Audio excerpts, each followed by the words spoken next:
There comes a moment in every man's life when he realizes who truly stands beside him when everything falls apart. For Sheriff Elwood Granger, that moment came tied to a post in his burning cabin, betrayed by family, waiting to die alone.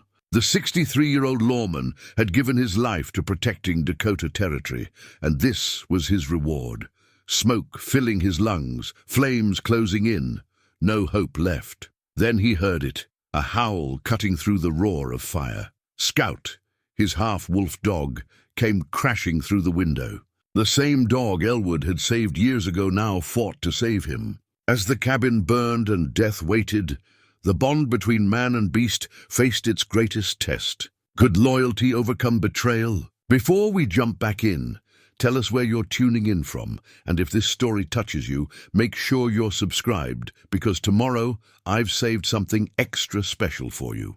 2 weeks earlier, the Dakota Territory stretched out under a pale winter sky, endless and unforgiving as the day Elwood Granger first pinned on his badge 40 years back. The sheriff sat on his cabin porch, a hand-carved meerschaum pipe between his teeth, the one Martha had made him before the fever took her 5 winters ago. The tobacco smoke curled upward, mixing with the frost in the air, and for a moment he could almost pretend she was still inside, humming while she worked the stove.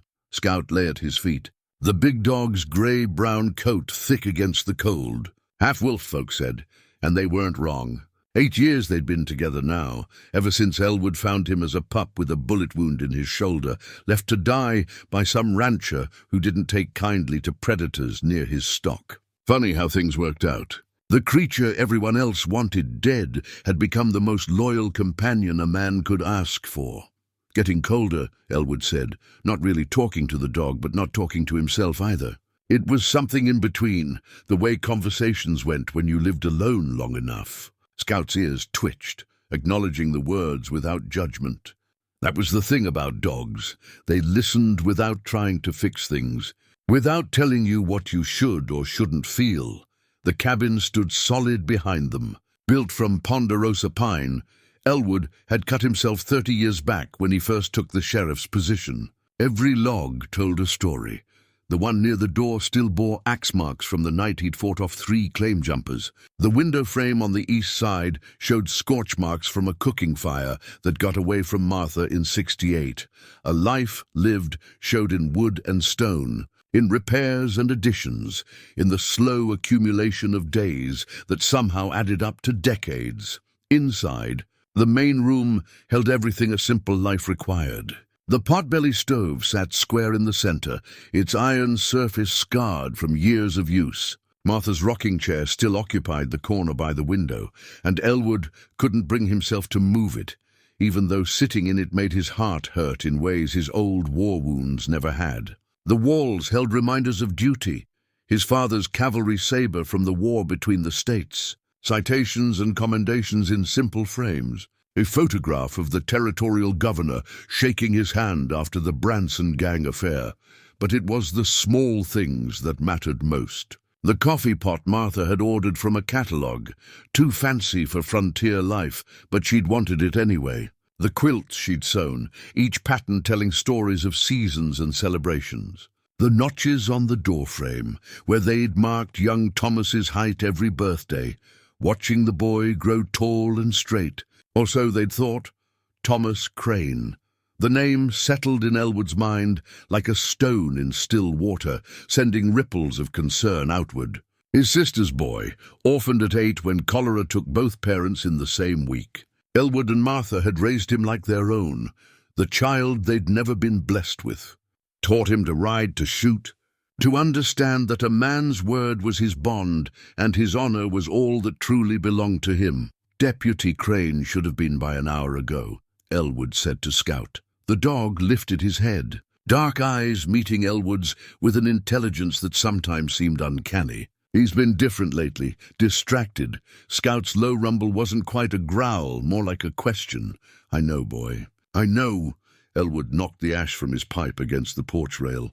Man gets to worrying about his kin, especially when that kin starts keeping strange hours and spending time with folks who aren't exactly known for their Sunday church attendance. The town of Redemption Crossing lay 3 miles east, a collection of buildings that had grown up around the junction where the cattle trail met the stage road.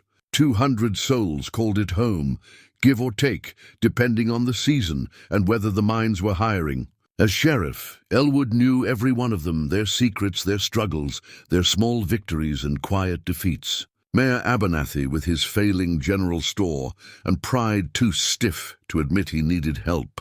Widow Chen, who ran the boarding house and made the best apple dumplings in 3 territories. Old Samuel at the livery, who could gentle the meanest horse but couldn't read his own name. And lately, there'd been strangers. Men who drifted in with hard eyes and harder hands, the kind who wore their guns low and their hats pulled down. They paid in silver and asked no questions, which meant they didn't want questions asked of them. Elwood had learned long ago to spot trouble before it bloomed, and these men had trouble written all over them. Thomas had been seen with them, down at the Silver Dollar Saloon, playing cards until dawn, riding out toward the old mining camps where decent folks didn't venture. Coming back with money he shouldn't have, wearing clothes too fine for a deputy's wages. The wind picked up, carrying the scent of snow coming down from the mountains. Scout rose to his feet, stretched, and moved to stand beside Elwood's chair. The dog's massive head came up to the sheriff's shoulder when he sat, and Elwood reached out to scratch behind those pointed ears. "You saved my life once, you know that?" Elwood's voice was quiet, almost lost in the wind. "Not just when I patched that bullet hole. Every day since. Gave me something to care for. Someone who needed me after Martha passed. Can't put a price on that kind of companionship." Scout leaned into the touch, a rumble of contentment in his chest. The day Martha died, Elwood had stood in this same spot, pipe in hand, wondering if he had the strength to go on. Scout had been just a yearling then, still learning his place in the world. The dog had come to him, pressed against his leg, and simply stood there. No words needed, no explanations required. Just presence, solid and warm and alive. They'd hunted together through 8 winters now. Scout knew the territory as well as Elwood did, maybe better. The dog could track a man through rock and stream, could smell trouble on the wind, could sense danger before it showed itself. More than once, that uncanny awareness had saved them both. Remember the Branson affair? Elwood said, falling into the easy habit of one-sided conversation. "You knew something was wrong before I did. Kept circling that barn, wouldn't settle. Sure enough, 3 of them waiting inside with rifles." The dog's tail swept the porch boards, acknowledging the memory. Movement on the road caught Elwood's attention. A rider approaching, moving at an easy lope. Scout tensed, then relaxed as the scent reached him. Thomas, finally, Elwood's nephew, sat his horse well, always had. At 26, Thomas cut a fine figure, tall like his father, with his mother's dark hair and sharp features. But something had changed in recent months. The easy smile came less frequently, replaced by a tightness around the eyes. His shoulders carried a weight that had nothing to do with the badge on his chest. "Uncle Elwood," Thomas called out as he reined in at the porch steps. He didn't dismount, Elwood noticed. Always before, the boy would hop down, eager to stable his horse and sit for coffee. Now he stayed in the saddle like a man ready to ride at a moment's notice. Thomas. Elwood stood slowly, feeling the stiffness in his knees that hadn't been there a decade ago. "You're late for rounds." Got held up. Thomas's eyes didn't quite meet Elwood's. "Some business with Mayor Abernathy." "Abernathy was here at dawn, asking if I'd seen you." A pause, brief but telling. Scout moved to stand between them, not threatening, just present. "Must have got my wires crossed," Thomas said. His horse shifted, picking up on the rider's tension. "I'll catch up with him tomorrow." "You've been getting your wires crossed a lot lately." Elwood kept his voice level, the same tone he'd used when Thomas was 12, and lying about who broke the window. "Want to tell me what's really going on?" "Nothing's going on." The words came too quick. "Just been busy, that's all. Busy playing cards with men whose wanted posters are probably sitting on my desk." Thomas's jaw tightened. "I'm allowed to play cards. You're allowed to make choices, good or bad. What concerns me is the pattern of those choices lately." Elwood stepped off the porch, moving closer. Scout shadowed him, a grey ghost at his side. "The Dalton gang, Thomas. Those aren't men you play cards with unless you're playing a different kind of game altogether. I don't know what you're talking about. Yes, you do. Elwood's voice carried the weight of 40 years wearing a badge. And more importantly, I do. I've been tracking cattle rustling for 3 weeks now. Trail leads straight to the old Hammond mine. Same place you've been riding to. The color drained from Thomas's face.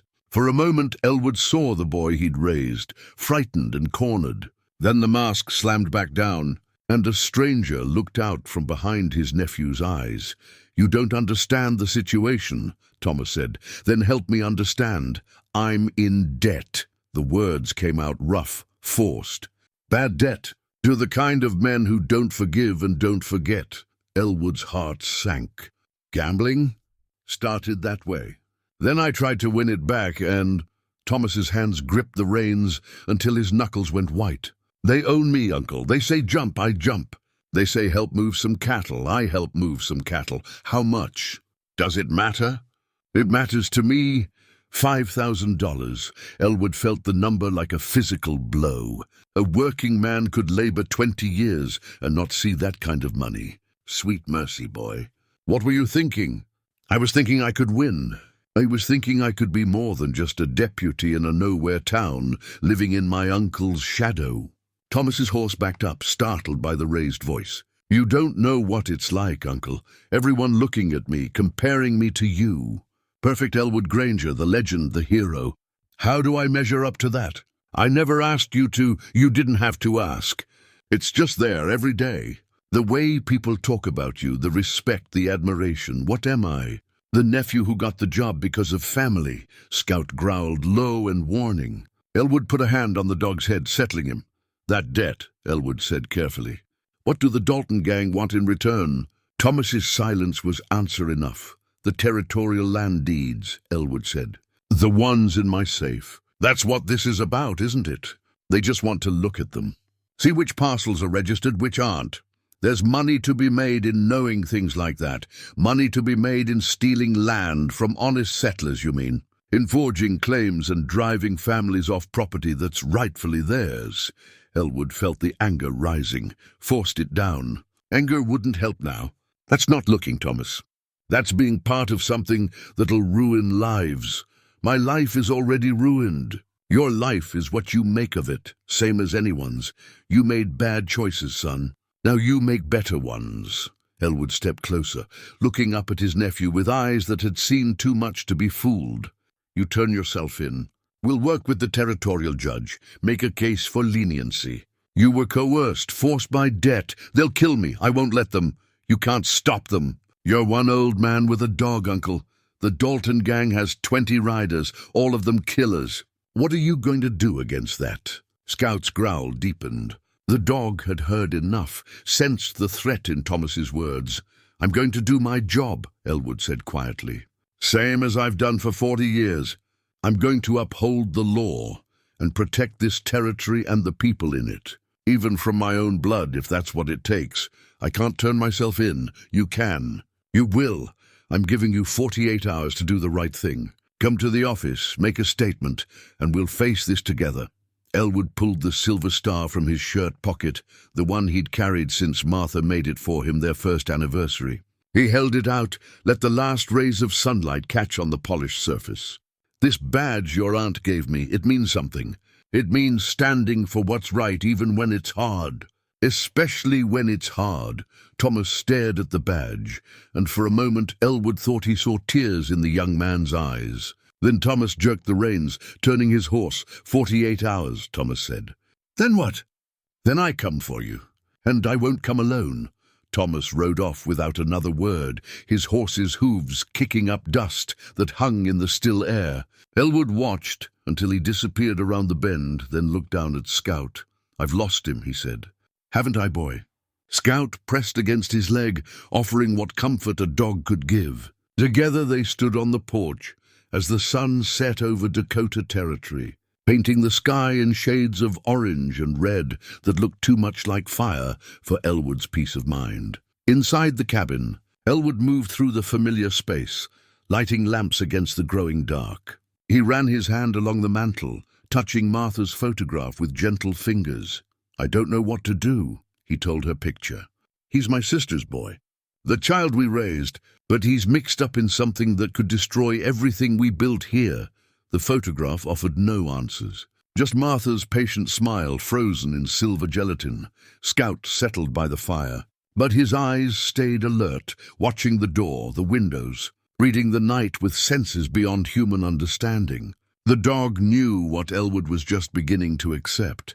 Thomas had made his choice, and that choice was going to cost them all more than anyone yet realized. Elwood pulled out his logbook, the leather-bound journal where he'd recorded 40 years of keeping the peace. He wrote slowly, carefully, documenting the conversation with Thomas, the admission of debt, the threat to the land deeds. If anything happened to him, this record would stand as testimony. But as he wrote, his mind drifted to the past, to the day Thomas arrived, a scared 8-year-old with nowhere else to go, to teaching him to ride, to fish, to be a man, to Martha reading him stories by lamplight, her voice soft and sure, to the pride in her eyes when Thomas graduated from territorial school, when he took his deputy's oath, when he seemed to be everything they'd hoped he'd become. Where had it gone wrong? When had ambition curdled into resentment? When had the need to prove himself become more important than being himself? Outside, the wind picked up, rattling the shutters. Scout's ears perked, tracking sounds Elwood couldn't hear. The dog rose, moved to the window, peered out into the darkness. "What is it, boy?" Scout's low whine carried a note of concern. Elwood joined him at the window, scanning the tree line. Nothing moved that he could see, but he trusted Scout's instincts more than his own eyes. "Probably just deer," Elwood said, but his hand dropped to his revolver anyway. He checked the load, an old habit born of too many close calls. 6 rounds, each one maintained with the care of a man who knew his life might depend on them. The night deepened, and Elwood settled into his chair with a book Martha had loved, reading the familiar words while Scout kept watch. It was their routine, repeated countless times over 8 years. The man reading, the dog guarding, both of them alone but not lonely in the wilderness cabin. But tonight felt different. The shadows seemed darker, the creaks of the settling cabin more ominous. Scout remained tense, alert in a way that spoke of threats Elwood couldn't yet identify. Around midnight, Elwood finally set the book aside. "Time for bed, boy." Scout followed him to the bedroom. But instead of settling on his usual rug, the dog positioned himself between the bed and the door.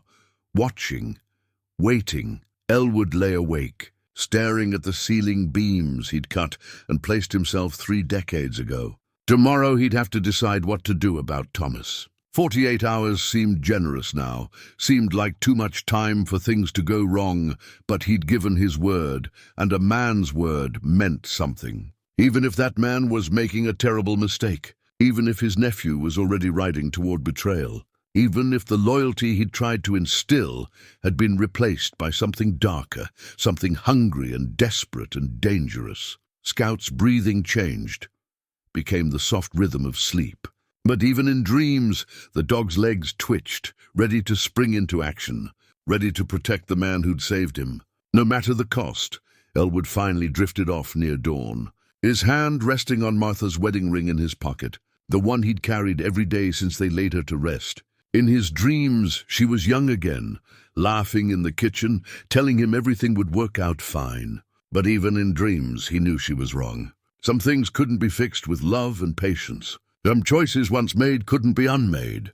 The morning would bring new troubles, new decisions. But for now, in the last hours of peace he'd know for a long time, Elwood Granger slept beside his faithful dog, unaware that the clock on his life was already ticking down, counting toward fire and smoke and a betrayal that would test everything he believed about family, loyalty, and the bonds that held a man's world together. A week passed like a slow-moving storm cloud, heavy with the weight of things unsaid.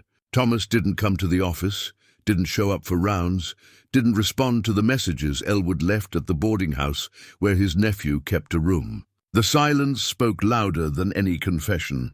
On the 7th day, Elwood saddled his horse at first light. Scout circled the mare, eager for the trail, his breath forming clouds in the freezing air. The cattle rustling had continued, 3 more reports in the past week alone. Families losing stock they couldn't afford to lose, their winter survival hanging by threads that were being cut one by one. "Time to follow this to the source," Elwood told Scout as they rode out. The dog ranged ahead, nose to the ground, reading the story written in scent and track. They followed the trail of the most recent theft, working their way through pine forest and across frozen streams, moving deeper into the wild country where maps ended, and only those with bad intentions ventured.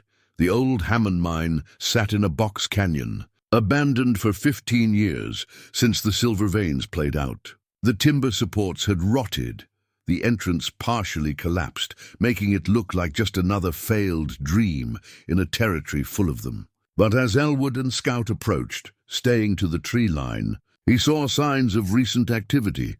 Fresh horse tracks, disturbed snow, the smell of wood smoke. Scout's hackles rose, a low growl rumbling in his chest. Elwood dismounted, ground-tied his mare, and moved forward on foot. The dog stayed close, every muscle tensed, reading danger in the air. Voices carried from beyond the mine entrance, where someone had rigged a lean-to shelter against the canyon wall. Elwood recognized one of them immediately. Thomas's voice, though stripped of the confidence and pride it usually carried. "I told you I'm working on it," Thomas said. The old man's suspicious. "I need more time. Time is money, deputy." The second voice was rough, layered with the kind of authority that came from violence freely given. "And your debt keeps growing. Interest compounds daily." Elwood eased closer, using the rocks and scrub pine for cover. Scout moved like his wolf ancestors, silent and low to the ground. Through a gap in the rocks, Elwood could see them, Thomas standing before 3 mounted men, looking small and desperate. The riders wore long coats against the cold, but Elwood could see the pistols at their hips, the rifles in their saddle scabbards. These weren't cowboys or miners. These were the Dalton gang, and the one speaking was Chet Dalton himself. Wanted in 3 territories for murder and robbery. Behind them, in a makeshift corral, stood at least 30 head of cattle wearing brands from half a dozen ranches. The evidence of the rustling operation sat right there, bold as brass. "I have a plan," Thomas said, his voice cracking slightly. "There's more than just the land deeds. The safe has the territorial tax records, mining claims, everything. We could what?" Another rider spoke up, younger, but no less dangerous. "You keep talking about what we could do, boy. What we need is action. The boss is getting impatient. Your uncle's the problem," Dalton said, leaning forward in his saddle. "Old Elwood Granger, legend of the territory. As long as he's breathing, he's watching. Man like that won't look the other way, family or no family. I can handle him," Thomas said, but the words lacked conviction. "Can you?" Dalton's smile was cold. "Because from where I sit, you're a man caught between duty and debt, and that's a hard place to be. Eventually you'll have to choose. I've chosen. I'm here, aren't I? Being here and being useful are 2 different things."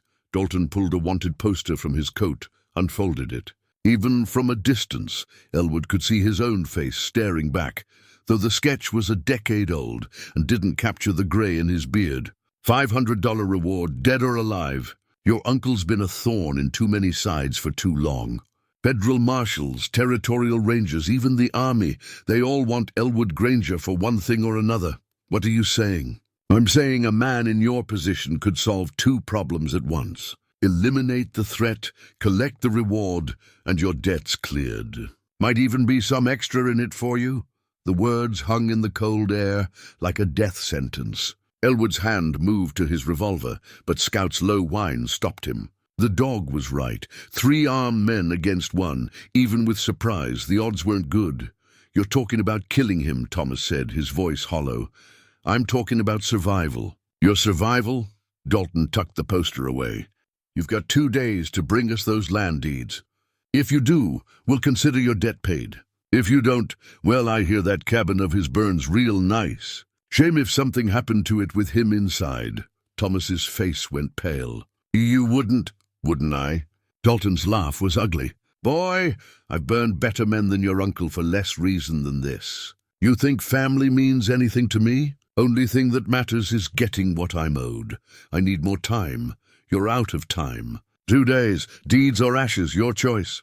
Dalton wheeled his horse. "And if you're thinking about running to your uncle, remember, we know where he lives, where he sleeps, where that wolf dog of his likes to hunt. Be a shame if accidents started happening." The 3 riders moved out, driving the stolen cattle before them. Thomas stood alone, shoulders slumped, the weight of his choices crushing him like a physical burden. Elwood waited until the sound of hoofbeats faded before stepping out of cover. Scout stayed close, still wary, still ready to fight or flee. Thomas spun around, his hand going to his gun before he recognized his uncle. "How long have you been there?" "Long enough." Elwood kept his voice steady, though fury burned beneath the calm surface. "Long enough to hear you've been running cattle for the Dalton gang. Long enough to know you're in deeper than I thought." "Uncle, I can explain. Can you explain rustling?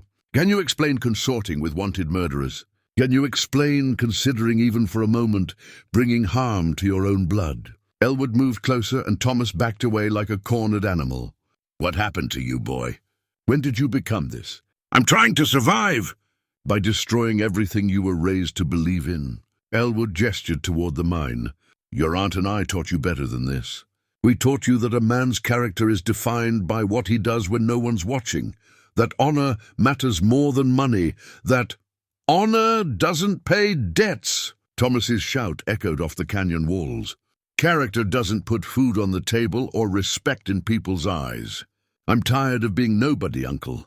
Tired of living in your shadow, tired of being the deputy who only has the job because of family connections." "So you'd rather be a criminal? Rather be a coward who lets bullies push him around? Better than being a fossil clinging to outdated ideas about right and wrong." Thomas's hand trembled on his gun. "The world's changing, Uncle. Men like you, with your codes and your honor, you're dying out. The future belongs to those willing to take what they want." Scout growled, sensing the danger in Thomas's posture. Elwood put a gentle hand on the dog's head, keeping him calm. "If that's what you believe, then I've failed you worse than I knew," Elwood said quietly. "Your aunt would be heartbroken to hear you talk this way. Don't bring her into this. She's already in it. Everything we did for you. To give you a better life than we had, to show you there was a way to live with dignity and purpose." Elwood's voice carried the weight of deep disappointment. "We loved you like our own son, Thomas. Doesn't that mean anything?" For a moment, Thomas's mask cracked. His eyes filled with tears, his jaw trembled. "It means everything. That's why this is so hard. Then make it easier. Come with me now. Turn yourself in. Testify against Dalton and his gang. We'll work with the territorial judge. They'll kill me. I won't let them. We'll protect you, put you somewhere safe until the trial. There is nowhere safe from men like that." Thomas pulled his gun, pointed it at Elwood with shaking hands. "I'm sorry, Uncle, I truly am. But I can't go to jail. I won't." Scout erupted into action, lunging for Thomas. The young man fired, the shot going wide as he stumbled backward. Elwood drew his own weapon, years of training taking over. "Stand down, Thomas. Don't make this worse." But Thomas was already running, crashing through the underbrush toward where he'd hidden his horse. Scout gave chase, a grey blur of fury and loyalty. Elwood followed, his older legs struggling to keep pace. Thomas reached his mount, swung into the saddle. Scout leaped, jaws snapping, catching the horse's saddle blanket.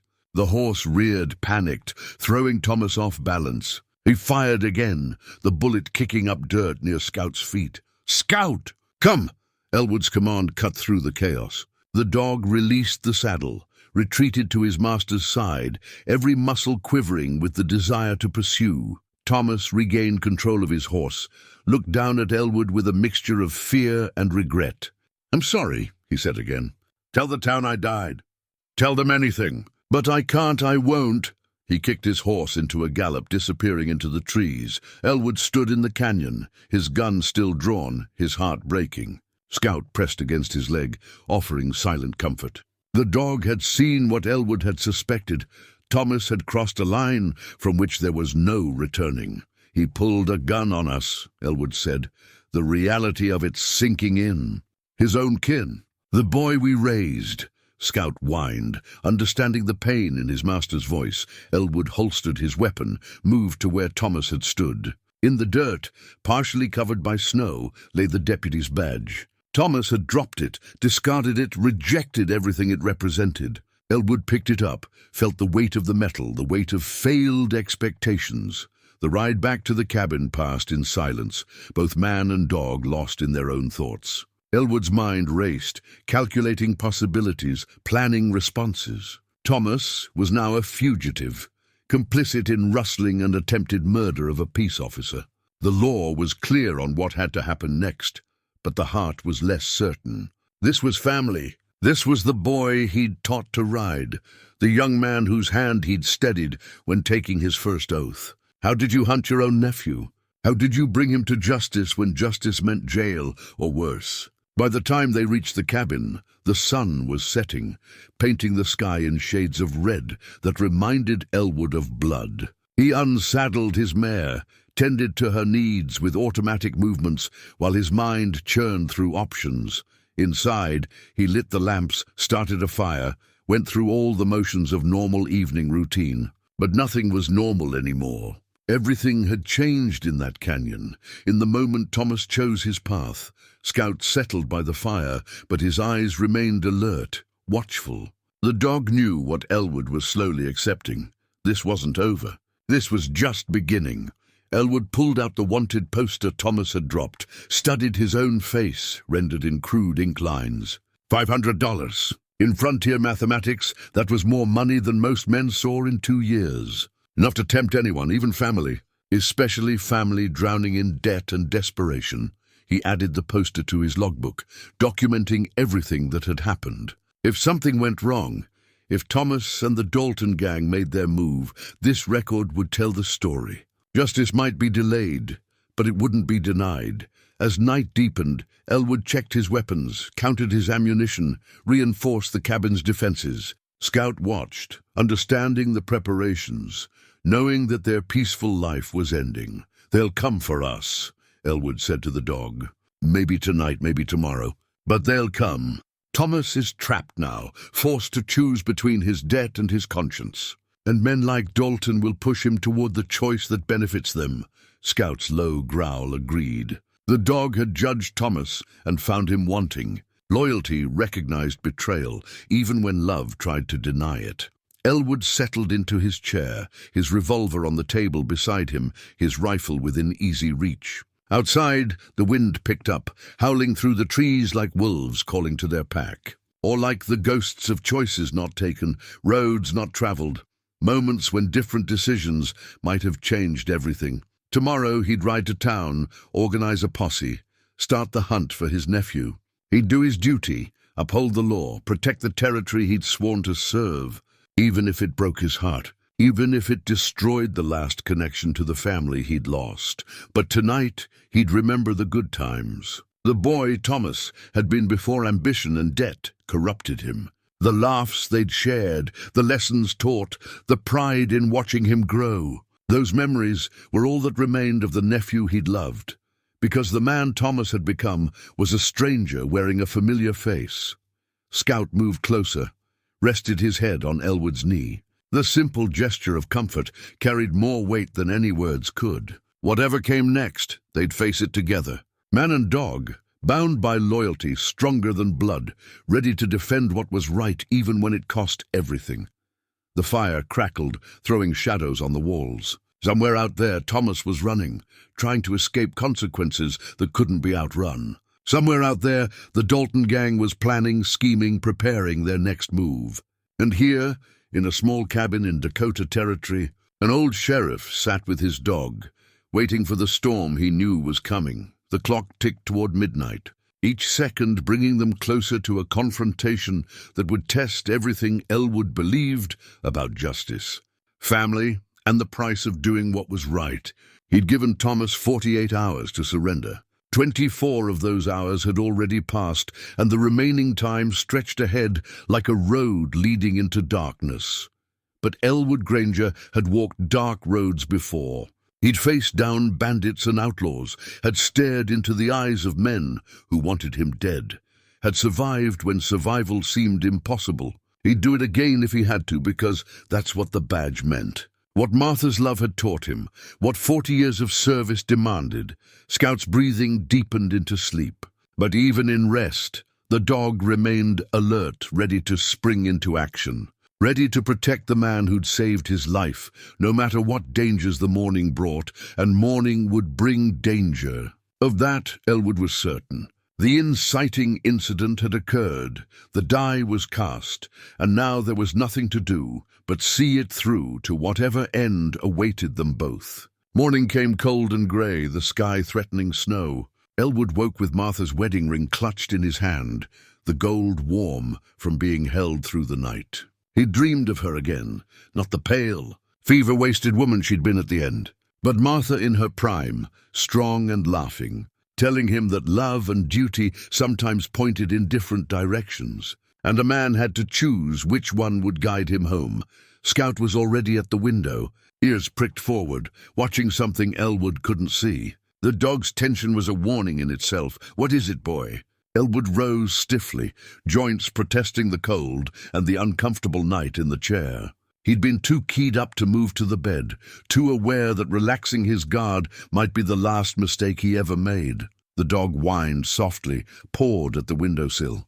Elwood joined him, peered out through the frost-rimmed glass. At first, he saw nothing unusual, just the familiar landscape of his property, the trees standing sentinel, the road leading to town empty in the early light. Then movement caught his eye. A rider moving slowly through the trees about a quarter-mile out, trying to stay hidden, but not quite managing it. "Watching us," Elwood said. "Seeing if I'm home, if I'm alone, what kind of defenses I might have." Scout's growl rumbled agreement. The dog had no patience for sneaking and spying. His world was direct. Protect the pack, defend the territory, trust or fight. Elwood moved away from the window, not wanting to give the watcher the satisfaction of knowing he'd been spotted. He built up the fire, made coffee, went through the morning routine as if nothing was wrong. But his mind was racing, calculating odds and options. Thomas had 24 hours left before the deadline Elwood had given him. Would his nephew use that time to flee the territory, or would he come for the land deeds, as the Dalton gang demanded? And if he came, would it be with apologies and surrender, or with violence and betrayal? The coffee was bitter, matching Elwood's mood. He sat at the table, Martha's wedding ring still in his palm, and let himself remember. Not just Martha, but the whole sweep of his life with her, the choices they'd made together. Taking in Thomas had been her idea. She'd seen the orphaned boy and immediately opened her heart and home. "He needs us," she'd said, and that had been enough for her. For Elwood too, truth be told. They'd raised Thomas with love and discipline, teaching him the values that had guided their own lives. Honesty, integrity, loyalty, the virtues that built character and community. For years it had seemed to work. Thomas had grown straight and true, or so they'd thought. Wore the badge with pride, or so it appeared. But somewhere along the way, the foundation they'd built had cracked, and poison had seeped in. Where did we fail him? Elwood asked the empty room. Scout came to sit beside him, pressed his head against Elwood's leg. The dog had no answers, just presence and loyalty. Elwood slipped the ring back into his pocket, felt its familiar weight settle against his chest. Martha would have known what to do. She'd always been better with people, better at seeing the hurt beneath the anger, the fear beneath the bravado. She'd have found words to reach Thomas, would have somehow made him see the path he was walking, led only to ruin. But Martha was 5 winters gone, and Elwood had only himself and his duty and a dog, who understood loyalty better than most men ever would. A knock at the door made both of them tense. Scout positioned himself between Elwood and the entrance, hackles rising. Elwood drew his revolver, moved to the side of the door where he'd have the advantage if shooting started. "Who's there?" "Mayor Abernathy, Sheriff. I need to speak with you."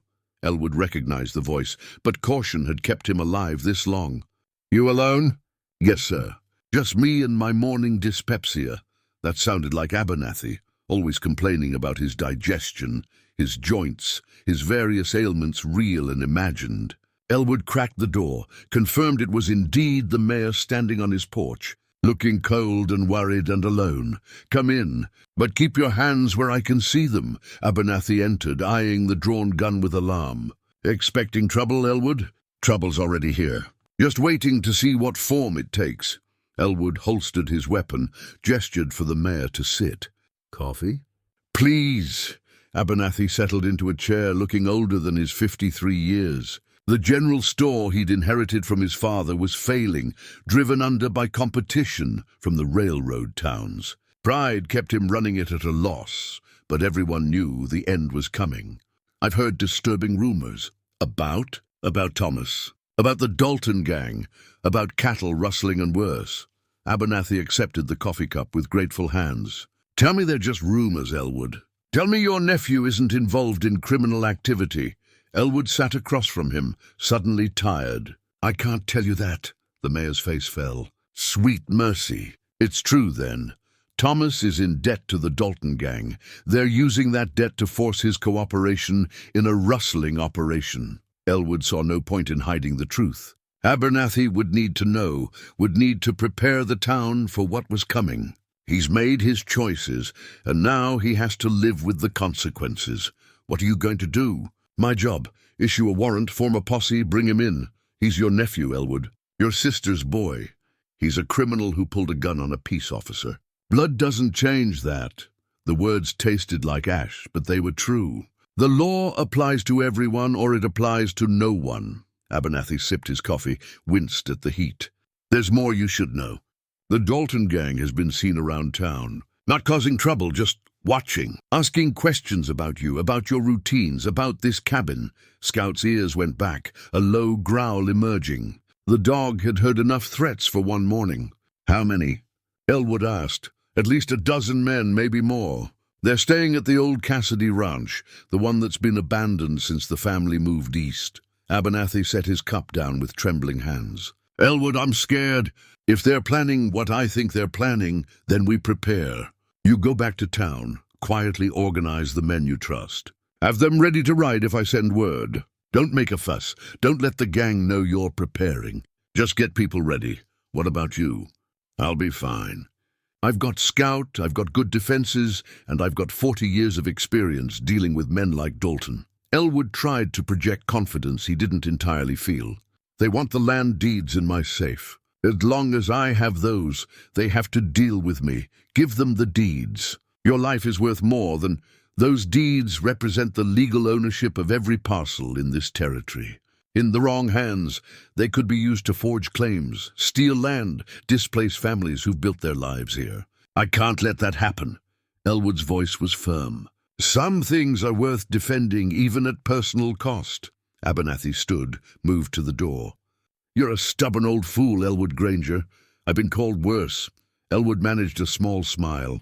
"Just keep the town safe, Mayor. That's all I ask." After Abernathy left, Elwood spent the morning reinforcing his defenses. He barricaded the back door, positioned water buckets near the walls in case of fire, made sure every window could serve as a firing position. Scout helped in his own way, patrolling the perimeter, marking scent warnings that would tell other animals and any humans with sense that this territory was claimed and defended. By noon, Elwood had done all he could to prepare. The cabin was as secure as a log structure could be. His weapons were loaded and positioned strategically throughout the main room. He'd even written letters, one to the territorial governor explaining the situation, another to the judge recommending leniency for Thomas if he surrendered, a final one to the pastor asking that he and Martha be buried side by side if the worst happened. The letters sat on the table, sealed and addressed, waiting. Scout came to him as he stared at those envelopes, pressed against his leg with comforting weight. Elwood scratched behind the dog's ears, grateful for the companionship. "You don't have to stay, you know," Elwood said softly. "You could run, find a new life. Some farmer would take you in, treat you well." Scout's response was to move even closer, to rest his head on Elwood's knee with absolute trust. The dog had made his choice long ago, on the day Elwood dug a bullet out of his shoulder and gave him a home. Where Elwood went, Scout would follow. Where Elwood stood, Scout would stand beside him. "Loyal fool," Elwood said, but his voice was thick with emotion.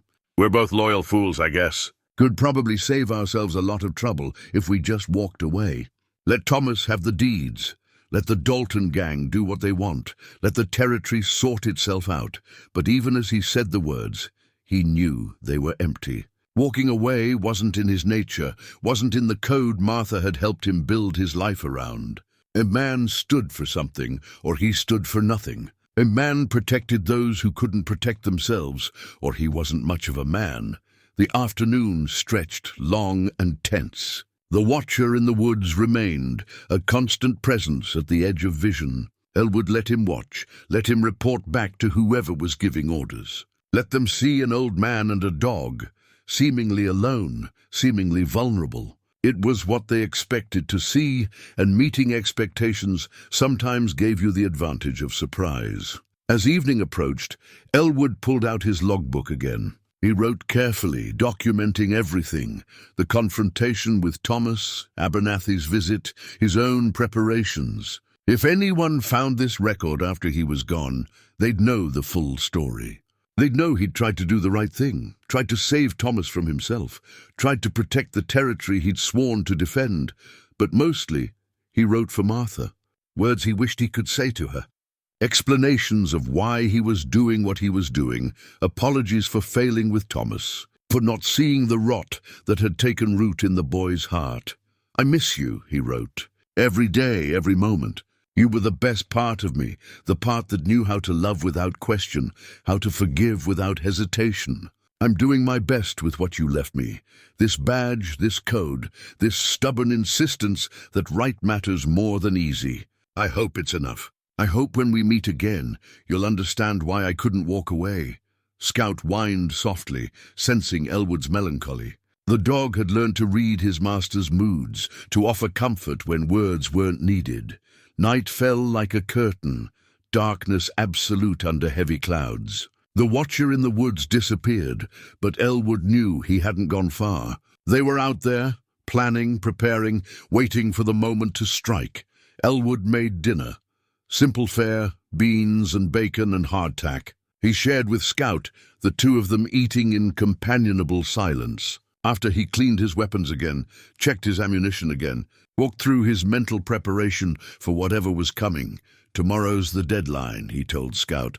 24 hours from now, Thomas has to make his choice. Surrender or run. Honor or betrayal. Scout's dark eyes met his, understanding without words that the choice had already been made. Thomas had chosen his path in that canyon when he'd pulled his gun on his uncle. Everything after was just the playing out of consequences. Elwood settled into his chair, his rifle across his lap, his revolver within easy reach. Scout lay at his feet, every sense alert, guarding his master's rest. Outside, the wind picked up, rattling the shutters, moaning through the trees. It sounded like voices, like warnings, like the ghosts of all the men Elwood had faced down over 40 years of wearing a badge. But he'd never faced one of his own before, never had to hunt family, never had to choose between blood and duty in such stark terms. Martha had always been his guide through moral thickets, her wisdom and compassion showing him the path. Without her, he had only the code they'd built together, the principles she'd helped him articulate. The ring in his pocket seemed heavier than its actual weight, seemed to pull at him like an anchor. He drew it out, held it in the lamplight, saw how the gold caught and reflected the flame. Martha's hands had worn this ring for 23 years, until her fingers grew too thin to hold it. He'd slipped it off her hand the day they buried her, promised to keep it close, always. "Tell me I'm doing right," he whispered to the metal circle. "Tell me that defending principles matters." Even when it costs everything, the ring offered no answer, just the weight of memory and the warmth of metal against skin. Scout stirred, lifted his head, ears pricked forward. In the distance, so faint Elwood almost missed it, came the sound of horses. Multiple riders, moving slowly, trying to stay quiet but not quite succeeding. "They're coming," Elwood said, setting the ring aside and gripping his rifle. "Maybe not tonight, maybe they're just scouting, but soon, real soon." The dog rose, moved to his position by the door, ready. Whatever came through that door would have to go through 80 pounds of loyal fury first. Elwood dimmed the lamps, not extinguishing them, but reducing their glow. He wanted to see without being seen, to have the advantage of shadows and preparation. His cabin, his territory, his rules, the sound of horses faded, moving away. A false alarm, or a test to see his reaction. Either way, it confirmed what he already knew. They were out there, circling like wolves, waiting for the moment of weakness that would never come. Because Elwood Granger didn't do weakness. 40 years of sheriffing had taught him to face threats head-on, to meet danger with calm resolve. He might be old, might be outnumbered, might be facing impossible odds. But he was not, would never be, weak. Scout returned to his side, and Elwood rested a hand on the dog's head. "Whatever happens," he said, "I want you to know you've been the best companion a man could ask for. Better than I deserved. Better than most humans I've known." The dog leaned into the touch, accepting the praise with quiet dignity. The night deepened, the cold intensified, and somewhere out in the darkness, Thomas was making his final choice. Somewhere out there, the Dalton gang was planning their move.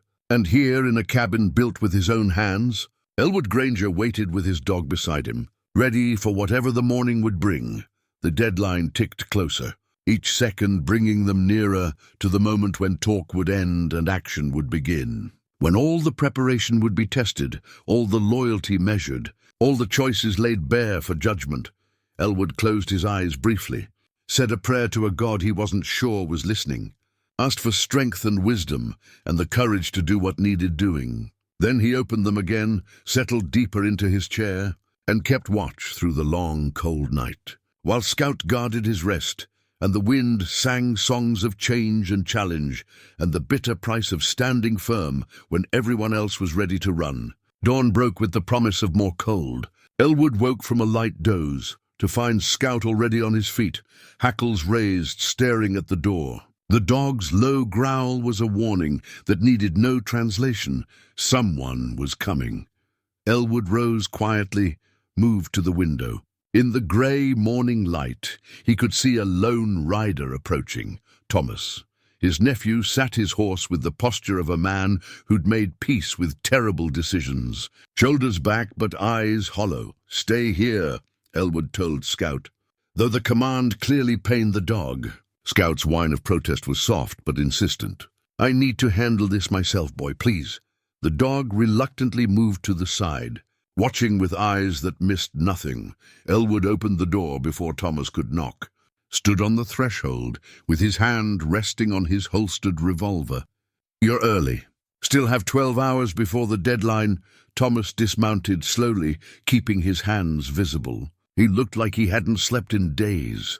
Eyes sunken, face gaunt, the haunted look of a man being consumed by his own choices. "I came to explain. I'm listening. Can I come in? It's cold, and what I have to say, you can say it from there." Thomas flinched at the coldness in Elwood's voice, but nodded. "I never meant for it to go this far. The gambling, the debt, it started small. Just a few hands of cards, trying to prove I was my own man. Then I lost, tried to win it back, lost more. It spiraled, Uncle. Before I knew it, I owed more than I could ever repay. So you turned to crime instead of coming to me for help. I was ashamed. How could I tell you I'd thrown away everything you and Aunt Martha taught me on cards and whiskey and stupid pride?" Thomas's voice cracked. "You were a legend. She was a saint. And I was just the orphan nephew who couldn't live up to their expectations. We never expected perfection, Thomas. Just honesty." "Honesty?" Thomas laughed bitterly. "You want honesty? Here it is. I resent you. I've always resented you. Everyone comparing me to the great Elwood Granger, finding me wanting. Do you know what it's like, living in your shadow? Being measured against a man who's never made a mistake, never failed, never been anything but righteous and pure." "I've made plenty of mistakes," Elwood said quietly. "The biggest one was not seeing how you were struggling. You couldn't have helped. No one could."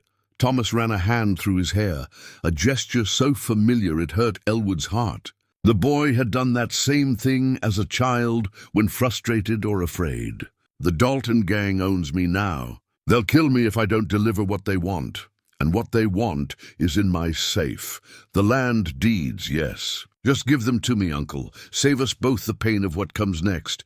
You know I can't do that. Can't or won't. Both. Elwood's voice was firm. Those deeds represent every honest family in this territory. Giving them to criminals would destroy lives, steal futures, make everything I've worked for meaningless. So your principles matter more than my life. Your life matters. But so do the lives of 300 families who've built their homes here, who trust the law to protect their rights. I can't sacrifice them for you. Thomas's hand drifted toward his gun, a movement so slight Elwood almost missed it. Scout didn't miss it. The dog's growl deepened, a warning that attack was imminent. Don't, Elwood said softly. Please, Thomas, don't make me do this. You'd shoot me? Your own nephew? I'd defend myself and uphold my duty. Which would you prefer I betray, my oath or my conscience? Elwood's hand tightened on his revolver. You have a choice here. Surrender, help us bring down the Dalton gang. Face your consequences with some dignity and tact. Or draw that gun and prove you've lost everything that made you worth saving. For a moment, time hung suspended. Thomas's fingers twitched near his weapon, his face a mask of anguish and rage. Behind Elwood, Scout tensed, ready to spring. The morning was so quiet, Elwood could hear his own heartbeat, steady, despite the adrenaline singing through his veins. Then Thomas's shoulders slumped. I can't surrender and I can't shoot you. He backed toward his horse. But I can't stop what's coming either. They're done waiting, Uncle. Dalton gave his orders last night. What orders? If I didn't have the deeds by sundown today, they'd take them by force. Thomas swung into the saddle. I'm sorry. For all of it. For being weak, for disappointing you, for... His voice broke. Tell Aunt Martha I'm sorry. When you see her again, tell her I tried to be what she wanted. Thomas, wait, but his nephew was already riding away, urging his horse into a gallop as if demons chased him. Maybe they did. The demons of debt and shame and choices that couldn't be unmade. Scout whined, looking up at Elwood with questioning eyes. The dog wanted to pursue, to bring the threat down, to protect his master from danger. But Elwood just shook his head. Let him go, boy. He's already lost. The morning turned colder as clouds rolled in, heavy and dark with the promise of snow. Elwood went back inside, Scout close at his heels. The dog immediately began circling the cabin, nose to the floor, checking every corner and shadow. His agitation was clear. Danger was coming, and soon. Elwood moved to the fireplace, ran his hand along the mantel where his father's cavalry saber hung. The blade had seen action in a dozen battles during the war, had been carried by his grandfather, before that in some conflict now forgotten by everyone except family historians. It represented honor, duty, military tradition, stretching back generations. Thomas had rejected all of it. Rejected the values, the traditions, the very idea that some things mattered more than personal comfort or safety. I failed him, Elwood said to Martha's photograph. Or maybe I failed you. You asked me to raise him right, and I thought I had. Where did it go wrong? The photograph offered no answers, just Martha's steady gaze and gentle smile. Scout's bark pulled Elwood from his reverie. The dog was at the window again, but this time his posture was different, not watchful, but alarmed. Elwood joined him, looked out, and felt his blood run cold. His cabin door was slightly ajar. He'd closed it when he came back in, he was certain of that, which meant someone had been inside while he was distracted by Thomas. Someone quiet enough that even Scout hadn't heard them. Show yourself, Elwood called, drawing his revolver and backing against the wall where he'd have sight lines to all approaches. Movement from the bedroom. A figure emerged, hands raised, but not in surrender. In the man's grip was a torch, already lit, flames licking at the oil-soaked rag wrapped around the wood. Name's Cutter, the man said, grinning through broken teeth. Part of the Dalton gang. The boss sends his regards and a message. Give us the deeds or watch your home burn. You'd burn a man's house while he's in it? Wouldn't be the first time, Cutter gestured with the torch, backing toward the door. You got 1 hour to decide, Sheriff. Deeds for your life. Simple transaction, Scout lunged, but the man was already through the door, running for a horse hidden in the trees. Elwood raised his gun but didn't fire. Shooting a fleeing man in the back went against everything he believed, even if that man had just threatened to burn him alive. "An hour," he said to Scout. "They're giving us an hour before they attack." But even as he said it, Elwood knew the truth. The hour was a lie, a distraction. They'd attack when it suited them, probably sooner rather than later. Cutter's infiltration proved they were already in position, already moving their pieces into place for the final confrontation. Elwood moved quickly, checking every window, every firing position. He placed weapons strategically throughout the cabin, rifles where they'd give the best range, pistols for close work, his shotgun near the door for any unwanted guests. Scout helped, his superior senses alert to any other intrusions. In the bedroom, Elwood found evidence of Cutter's search, drawers pulled open, papers scattered. The man had been looking for the safe, hadn't found it.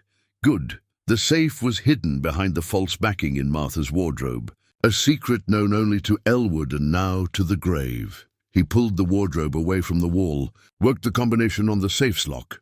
Inside lay the territorial land deeds, bound in leather and sealed with wax. Also inside were the tax records, mining claims, and other documents that represented the legal foundation of the territory. In the wrong hands, these papers could undo decades of honest work, could destroy the lives of everyone who'd built their futures here. Elwood closed the safe, replaced the wardrobe, then piled furniture in front of it for good measure. If they wanted what was inside, they'd have to work for it. The hour Cutter had promised was nearly half gone when Scout's barking pulled Elwood back to the main room. Through the window, he could see riders emerging from the tree line. Not just a few, at least a dozen men, all armed, spreading out. To surround the cabin, the Dalton gang had arrived in force.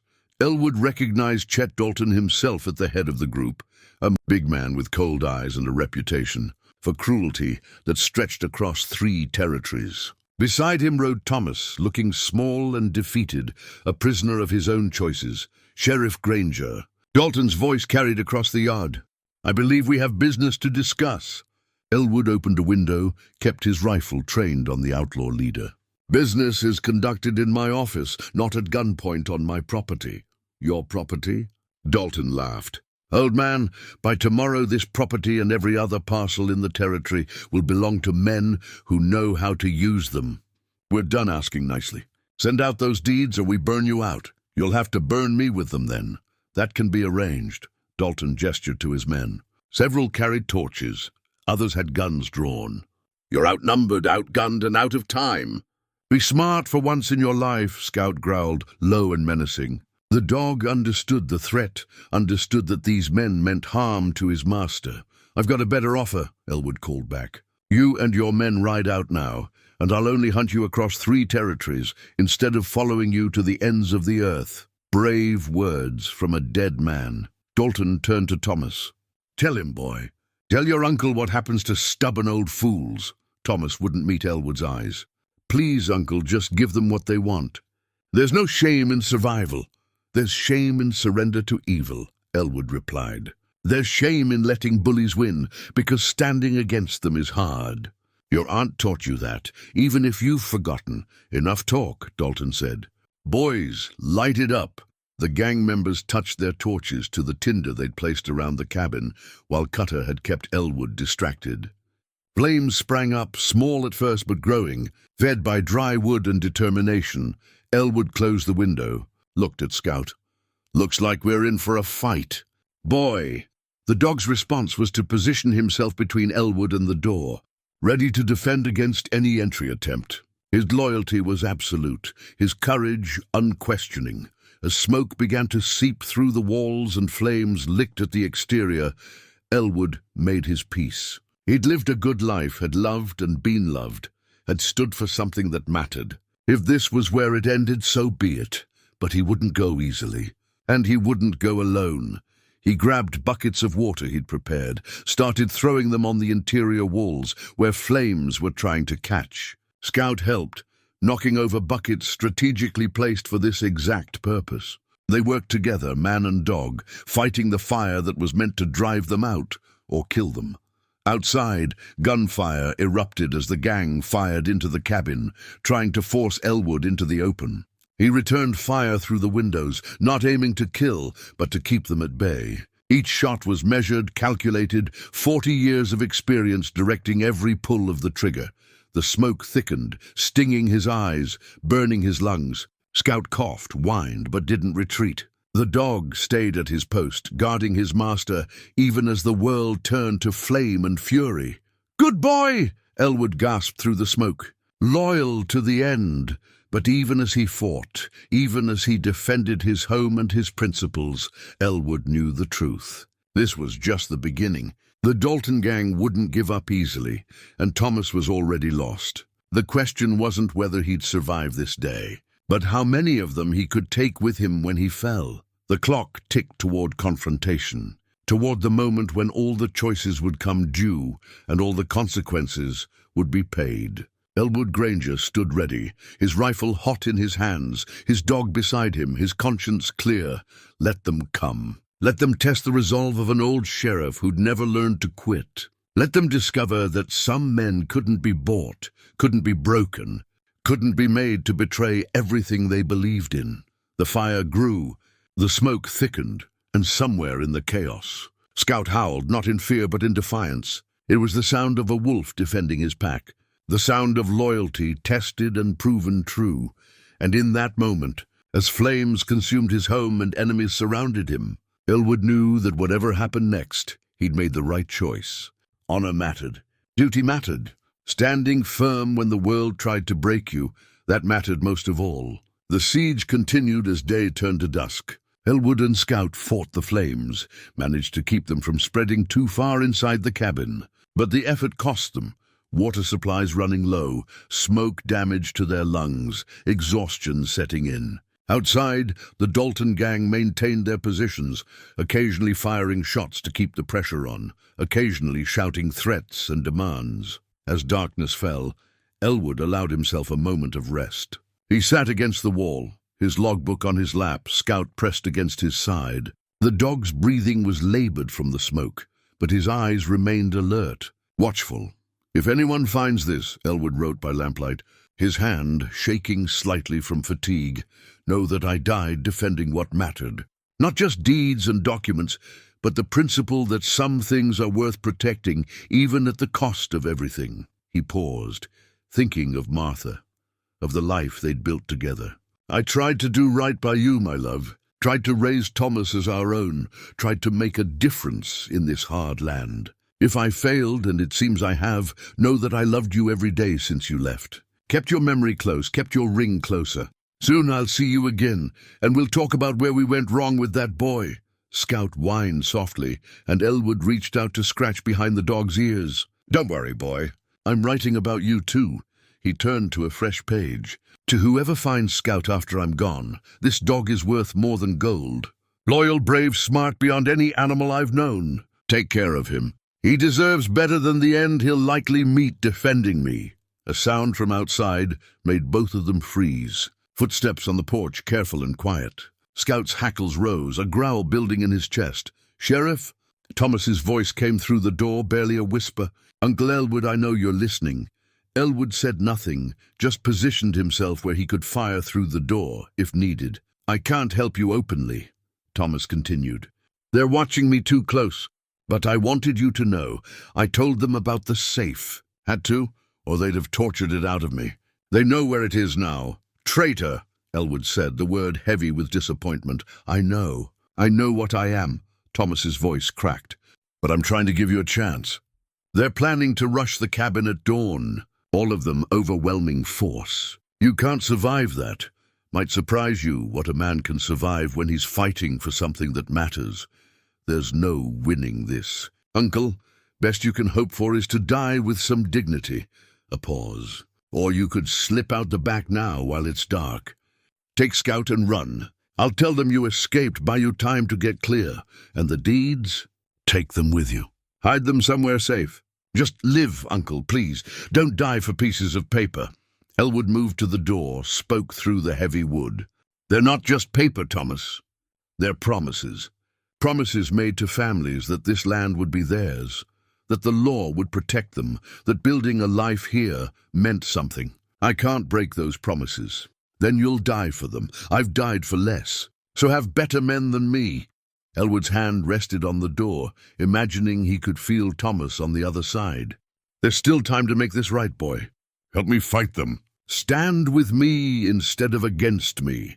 Silence stretched between them, heavy with all the words they'd never said, all the moments they'd missed, all the ways love had failed to overcome weakness. I'm sorry, Thomas finally said.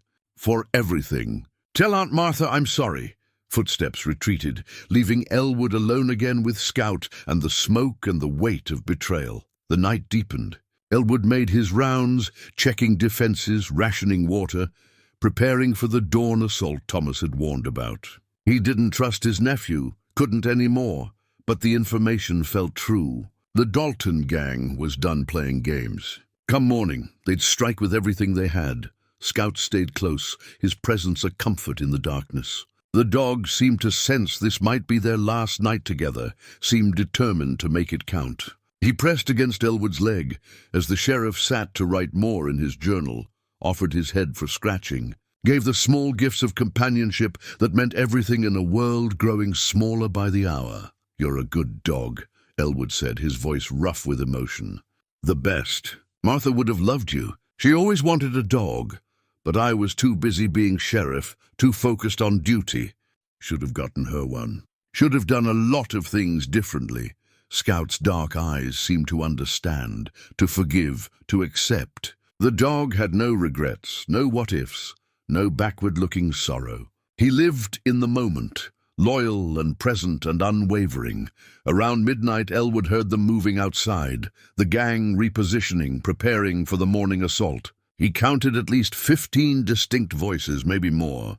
Even with surprise and preparation, those were impossible odds. But impossible had never stopped Elwood before. He checked his ammunition again. Plenty for a good fight, not enough for a long one. Positioned his weapons for maximum efficiency. Created fallback positions within the cabin, places where he could retreat and continue fighting, even if they breached the main room. In the bedroom, he moved the wardrobe again, looked at the safe containing the deeds. For a moment he considered Thomas's suggestion. Grab them and run, live to fight another day. But running meant abandoning everything he stood for. Running meant the Dalton gang won, even if they didn't get the deeds. They'd still control the territory through fear, would still destroy lives and steal futures. No, better to stand here, to make them pay for every inch of ground. To show that some men couldn't be moved no matter the cost. He closed the safe, replaced the wardrobe, piled more furniture. Let them work for it. Let them earn every small victory through blood and sweat. Back in the main room, Elwood found Scout at the window, watching the shadows. The dog's tail moved slightly, not a wag of happiness, but acknowledgement of Elwood's return. Tomorrow's going to be rough, boy, Elwood said, sitting beside the dog. Rougher than anything we've faced before. I won't think less of you if you want to run when it starts. Find a way out, save yourself. Scout's response was to rest his head on Elwood's knee, a gesture of absolute loyalty that made the old sheriff's eyes sting with tears he'd never shed in front of another human. All right then. We go down together. Worse fates for a man than dying beside his best friend. The hours crawled toward dawn. Elwood dozed fitfully, jerking awake at every sound, every shift in the wind. Scout never slept, maintaining his vigil with the dedication of a soldier on watch. Around 4 a.m, Elwood heard voices outside, an argument between Thomas and Dalton. The words were muffled, but the tone was clear. Thomas was pleading, Dalton was refusing. Whatever his nephew was asking for, the gang leader wasn't having it. Then came the sound Elwood had been dreading. Horses moving away. Not all of them, just a few. Thomas leaving, fleeing before the violence started. Taking the coward's way out, unable to watch what he'd helped put in motion. Goodbye, nephew, Elwood whispered. May you find whatever peace you're looking for. I doubt you will. The pre-dawn darkness was absolute, the quiet profound. In that stillness, Elwood made his peace. Spoke silent words to Martha, to his long-dead parents, to everyone he'd loved and lost. apologized for his failures, celebrated his victories, accepted the hand he'd been dealt. Scout sensed the shift in his master's mood, pressed closer, offering comfort without words. "Thank you," Elwood said to the dog, "for 8 years of loyalty, for friendship when I needed it most, for standing with me when everyone else walked away. You've been the best partner a man could ask for." The dog's tail thumped once against the floor, acknowledging the praise. Dawn began to break, grey light filtering through smoke-stained windows. Outside, Elwood could hear the gang preparing, weapons being checked, last-minute plans being made, the psychology of men working themselves up for violence. Elwood stood, stretched muscles stiff from the long night, and took his position. Scout moved to stand beside him, hackles rising, teeth bared in anticipation of the fight to come. "This is it, boy. Time to show them what we're made of." The dog's growl was his answer, low, menacing, filled with the promise of savage defense. Elwood picked up his rifle, sighted down the barrel at the door. His hands were steady, his breathing calm. 40 years of facing down danger had taught him to control fear, to channel it into focus and determination. The sun crept over the horizon, painting the world in shades of gold and red. It was beautiful, Elwood thought. A good day to die, if dying was what fate had in store. Outside, Dalton's voice rang out, "Last chance, Sheriff! Send out those deeds and we'll let you walk." Elwood laughed, the sound harsh in the smoke-filled cabin. "You'll let me walk? I've been walking this territory for 40 years, while men like you scurried in shadows. I'll be walking it long after your dust and forgotten memory. Have it your way, old man. Boys, burn him out." The attack began in earnest. Torches flew through windows, smashing glass and spreading flame. Gunfire erupted, bullets punching through walls, splintering wood. Elwood returned fire, each shot deliberate and aimed, making every bullet count. Scout barked furiously, adding his voice to the chaos, warning the attackers that they faced more than just an old man. The cabin filled with smoke again, thicker this time, choking and blinding. Flames caught on the interior walls, spreading faster than Elwood could fight them. The heat became unbearable, the air unbreathable. Through the chaos, Elwood heard the gang rushing the door. He fired until his rifle clicked empty, dropped it, drew his revolver. Kept firing, kept fighting, refusing to yield. Scout was a grey demon in the smoke, his snarls and barks adding to the confusion. His presence enough to make the attackers hesitate, but there were too many of them, and the fire was too fierce. Elwood felt his strength failing, his lungs burning, his vision dimming. He'd fought the good fight, held out longer than anyone had right to expect. As consciousness began to fade, as the smoke pulled him down into darkness, Elwood's last thought was of Martha. Soon he'd see her again. Soon all the pain and struggle would end. But then, through the roar of flames and the chaos of battle, came a sound that changed everything. Scout's anguished howl, calling not in defiance, but in desperate determination. The dog wasn't giving up. And if Scout could keep fighting, then so could Elwood, with the last of his strength. The sheriff pulled himself toward the sound of his companion's voice, toward loyalty that refused to break, toward a bond that even fire and betrayal couldn't destroy. The morning light struggled through the smoke, painting everything in shades of grey and gold. And somewhere in that hellish landscape, a man and a dog fought side by side, refusing to surrender, refusing to die, holding on to each other and to hope when all seemed lost. The assault lasted less than 10 minutes, though it felt like hours. When the gang finally pulled back, driven off by Elwood's determined resistance and Scout's ferocious defense, the cabin was a ruin. Walls burned, windows shattered, smoke so thick you could cut it with a knife. Elwood collapsed against the wall, coughing violently, his lungs screaming. Scout pressed against him, whining with concern, licking his face as if to wake him from this nightmare. "Still here, boy," Elwood gasped, stubborn as ever. But the victory was temporary, and they both knew it.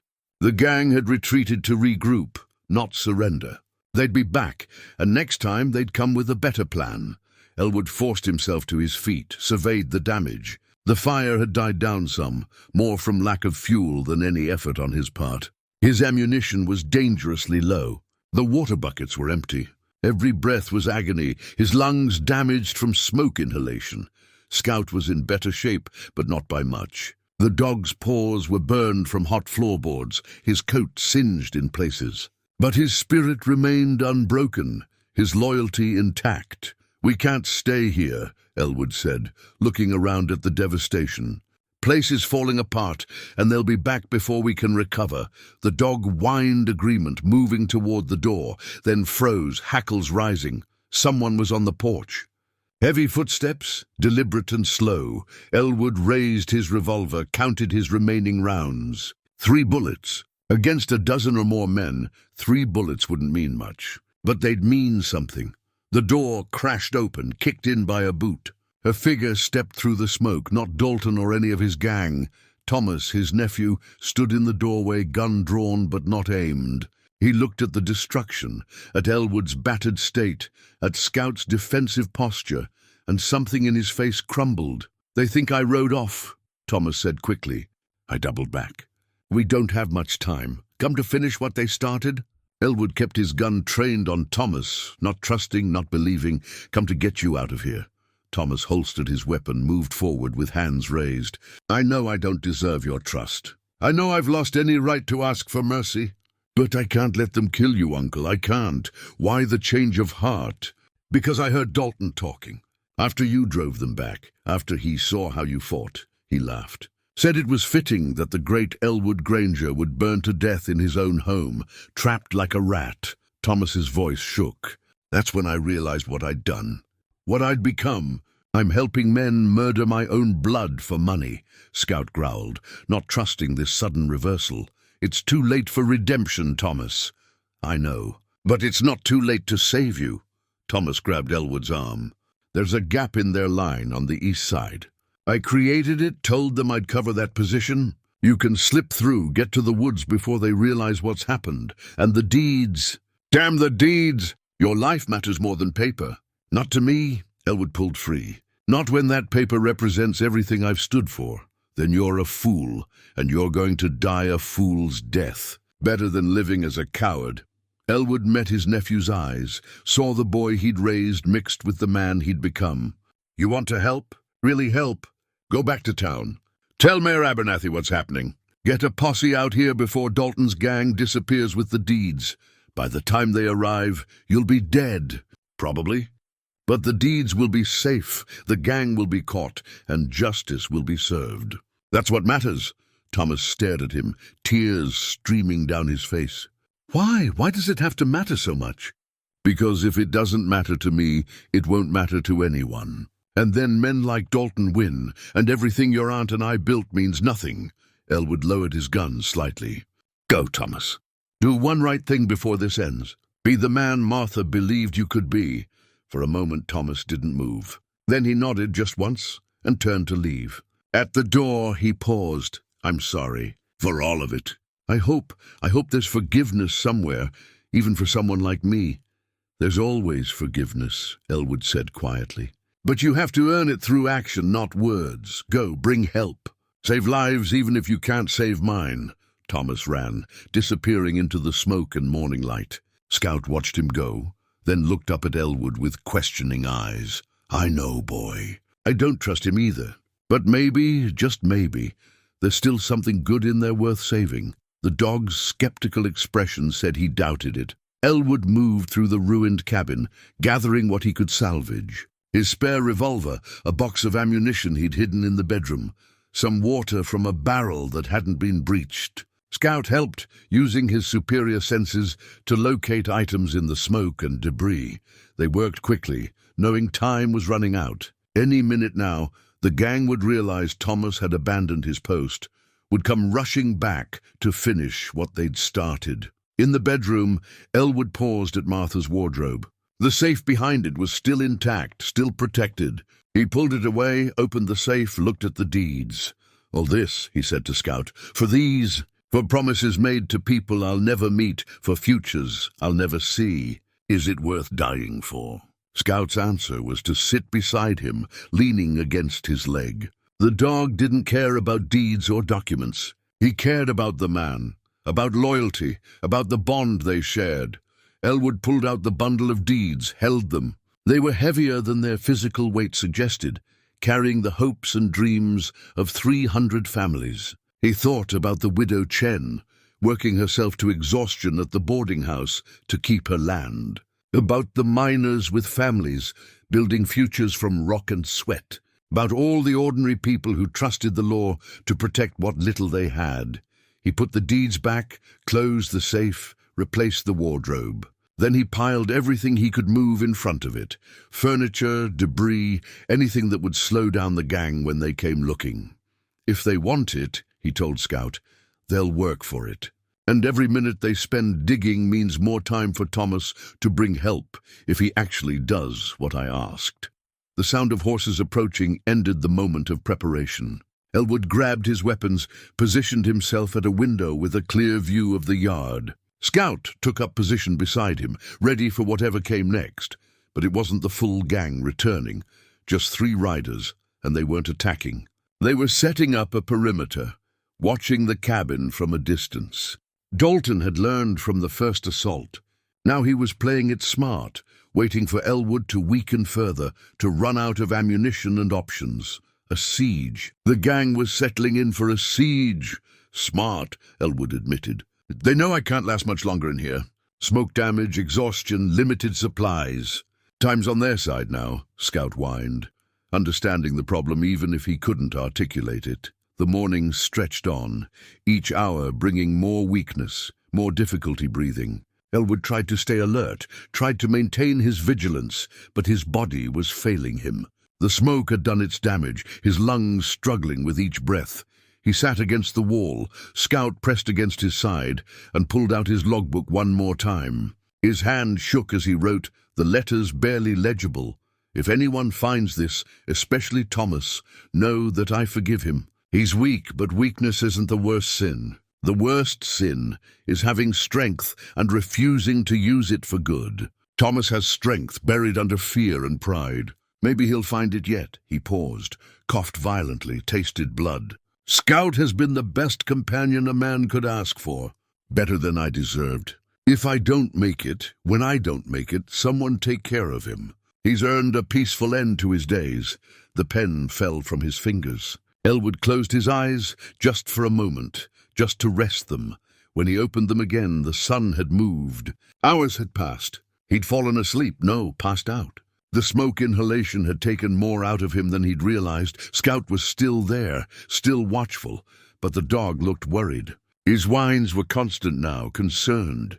I'm all right, boy, Elwood lied. Just need to... The world tilted. Elwood tried to stand, couldn't manage it. His legs wouldn't support him, his strength completely gone. This was it. The end was coming, not in a blaze of glory, but in slow deterioration, his body giving out before the gang could finish him. Scout barked, sharp and urgent. The dog was trying to rouse him, trying to get him moving. Can't, boy. I'm done, but Scout wouldn't accept that. The dog grabbed Elwood's sleeve, pulled, trying to drag him toward the door. When that didn't work, he ran to the door, barked frantically, ran back to Elwood. Through the haze of weakness and pain, Elwood understood. Scout wanted him to leave, to escape while he still could. The dog was trying to save him, just as Elwood had once saved Scout. Too late for that, Elwood whispered. Just stay with me. Don't want to die alone. Scout's response was to howl, long, mournful, filled with desperate determination. It was the sound of a creature refusing to accept defeat, refusing to let his master give up. Outside, Elwood heard shouting. The gang was reacting to Scout's howling, thinking it signaled some new development. Then came a sound that changed everything. Gunshots, but not aimed at the cabin. Coming from the direction Thomas had ridden, Scout barked again, this time with a different tone. Hope. Through the window, Elwood saw chaos erupting in the gang's camp. Riders scattering, confusion spreading. Then he saw them, men on horses, wearing deputy badges and carrying rifles. A posse from town, led by Mayor Abernathy himself. Thomas had done it. He'd actually done it. Brought help, redeemed himself in one small way. The battle was brief. The Dalton gang, caught by surprise and outnumbered, broke and ran. Some were captured immediately, others fled into the woods. Dalton himself fought back, but went down under a hail of bullets when he refused to surrender. Scout barked frantically, trying to alert the posse to their location. The door burst open, not the gang this time, but Abernathy and 2 deputies. "Dear God," the mayor breathed, seeing the destruction. "Elwood." "Took your time," Elwood managed, attempting a smile. "Where's Thomas?" Abernathy looked uncomfortable. "He stayed in town, said he couldn't face you after what he'd done. But he told us everything, helped us plan the approach. The deeds? Safe. Still in your safe, I'm guessing." Abernathy knelt beside Elwood. "We need to get you to the doctor. You don't look good. Feel worse." Elwood coughed, tasted more blood. "Scout, take care of Scout. We will. Both of you. You're both going to be fine." But Elwood knew better. He could feel his life ebbing, could sense the darkness waiting. The smoke damage was too severe, his body too old to recover from such trauma. "Tell Thomas," Elwood started, then stopped. What could he say?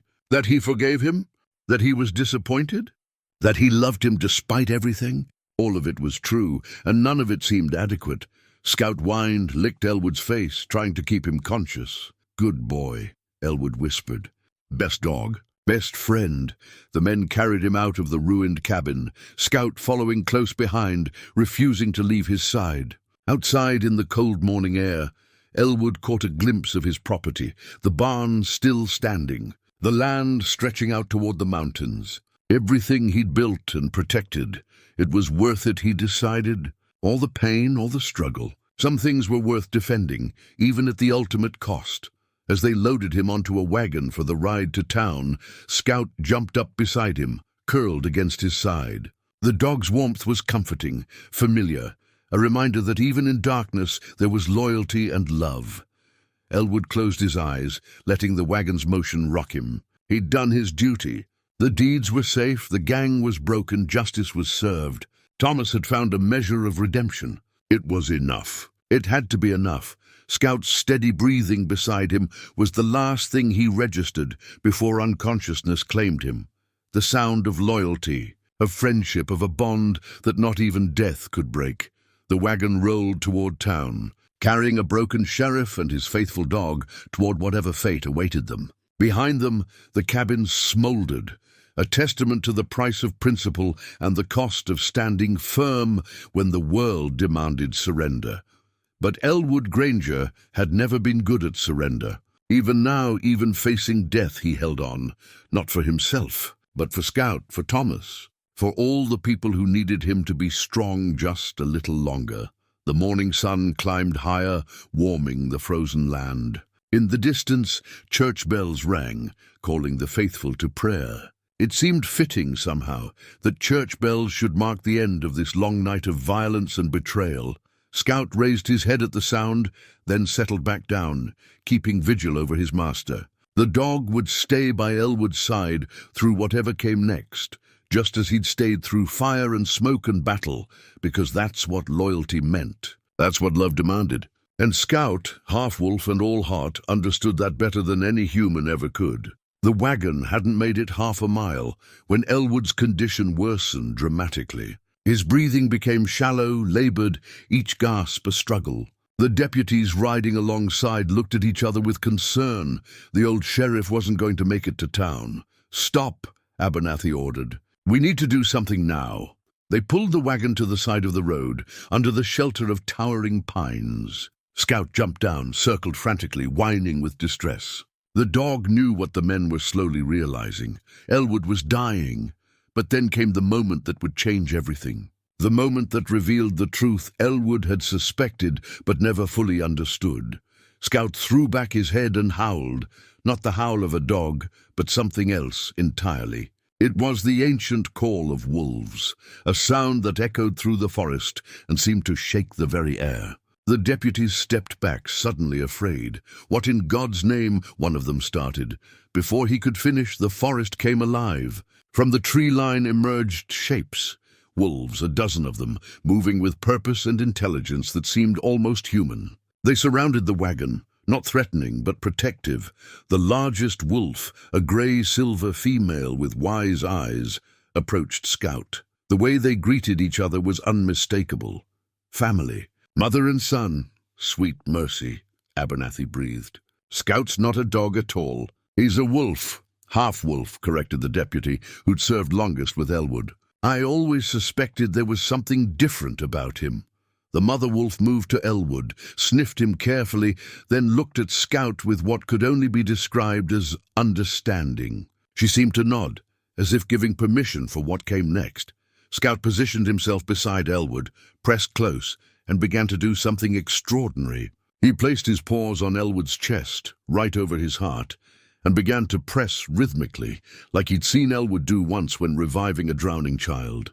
The dog, the wolf, was trying to help his master breathe, trying to force air into damaged lungs. He's trying to save him, Abernathy whispered, awe in his voice. But there was more. As Scout worked, the pack began to howl in unison, a strange, harmonious sound that seemed to fill the forest with power. The mother wolf lay down beside Elwood's other side, her body heat adding to Scout's warmth, and then Elwood's memories began to surface, pushed up by the nearness of death and the presence of the pack. Memories he'd half forgotten, moments he'd dismissed as dreams or exhaustion-induced hallucinations. 8 years ago, when he'd been hunting the Branson gang through a blizzard, he'd been caught in the open when night fell. The temperature had dropped to deadly levels, and Elwood had known he was finished. But then the wolves had come, not to attack, but to shelter him. They'd formed a circle around him, their bodies blocking the wind, their warmth keeping him alive through the long night. In the morning, he'd found Scout, just a pup then, with a bullet wound in his shoulder. A rancher's trap, he'd assumed. But now, with clarity born of approaching death, he understood the truth. The ranchers hadn't shot Scout. The Branson gang had. They'd stumbled upon the wolf pack and opened fire, killing several wolves before fleeing. Scout's mother had brought her wounded pup to the one human who'd shown them kindness, asking in the only way she could for help. Elwood had saved Scout's life, yes. But before that, the pack had saved his. More memories flooded back.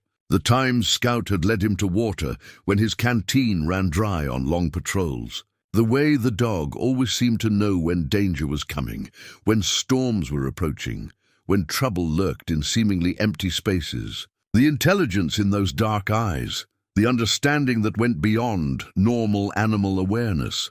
Scout wasn't just a dog with some wolf blood. He was a wolf who'd chosen to live as a dog, who'd given up his pack to stay with the man who'd saved him, who'd bridged two worlds, human and wild, out of loyalty and love. The revelation hit Elwood like a physical blow. All these years he'd thought he'd rescued an animal, but the truth was more complex, more beautiful. They'd saved each other, man and wolf, forming a bond that transcended species. "Fight, Uncle Elwood," came a voice. Thomas had arrived, riding hard, his face streaked with tears. "Please fight. Don't leave me alone with what I've done." The pack turned to look at Thomas, and for a moment the young man froze. These were wild creatures, capable of tearing him apart. But then Scout barked, a sharp, commanding sound, and the wolves relaxed slightly. Scout's vouching for Thomas seemed to matter to them. Thomas dismounted slowly, approached the wagon. The mother wolf watched him carefully, but didn't object when he knelt beside his uncle. "I'm sorry," Thomas said, his voice breaking, "for everything. For the gambling, the debt, the betrayal. For being too weak to stand with you when it mattered. I'm sorry." Elwood's eyes fluttered open. With tremendous effort, he reached out, grasped Thomas's hand. "Already forgiven," he whispered. "Just be better. For Martha, for yourself, I will. I swear I will." Thomas looked at Scout, at the wolf pack surrounding them. "I don't understand what's happening." "They're his family," Elwood managed. "His real family. Came to help him save me, like I once saved him." Scout redoubled his efforts, pressing on Elwood's chest, trying to force breath into failing lungs. The mother wolf began to lick Elwood's face, her rough tongue carrying some instinctive healing ritual. The deputies watched in amazement as the wolves worked to save a human life. It defied everything they thought they knew about the natural world, about the divide between man and beast. "We need to get him to a healer," Abernathy said. "Someone who knows old ways, traditional medicine." "The Lakota camp," Thomas said quickly. 5 miles north. They have medicine men who— Can we move him? Scout barked affirmatively, and the mother wolf stood, as if ready to accompany them. The rest of the pack melted back into the forest, their work done for now. As they prepared to move Elwood again, more carefully this time, the old sheriff looked at Scout with new understanding. "You gave up your pack for me," he whispered. "Your family, your home, everything." Scout's response was to lick his face gently, lovingly. The choice had been made long ago, and the wolf had no regrets. "The chain," Elwood said suddenly, remembering. "In the cabin fire, they chained you. How did you break free?" Scout lifted his paw, showed the raw, bleeding skin underneath. The chain was still partially embedded in his flesh, the metal twisted and broken. He'd used a technique he'd learned from watching Elwood work with trapped animals, bracing against a solid object and pulling with every ounce of strength. Regardless of pain, the effort had nearly killed him, had torn skin and muscle. But Scout had succeeded, had broken supposedly unbreakable bonds through sheer determination and the desperate need to save his master. Thomas gently removed the remaining chain fragments, tears streaming down his face as he saw the damage. "He nearly destroyed himself to save you. That's what love does," Elwood said. "Makes you willing to break yourself to save what matters most." The mother wolf nudged Scout gently, as if proud of her son's sacrifice and strength. Then she looked at Elwood with eyes that held ancient wisdom, and he understood. The pack had come not just to help, but to witness, to see if the bond between their brother and this human was worth the sacrifice Scout had made. And in that moment, as Elwood clung to life with Scout pressed against him and the mother wolf standing guard, the answer was clear.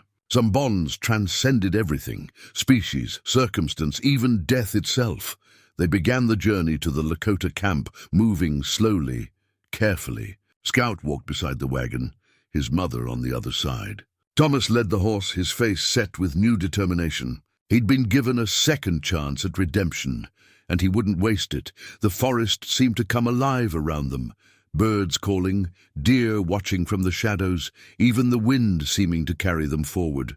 Nature itself was invested in Elwood's survival, in the preservation of a bond that proved love could exist between the wildest creature and the most civilized man. As they traveled, Elwood felt strength returning in small measures. Maybe it was Scout's continued efforts to warm him. Maybe the mother wolf's presence brought some healing energy. Or maybe it was simply the will to live that had sustained him through 40 years of frontier justice.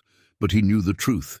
He was alive because Scout refused to let him die. Because a wolf had chosen loyalty over freedom, had chosen a human over his own kind, had proven that the heart's bonds were stronger than any chain. The Lakota camp appeared through the trees, smoke rising from cooking fires.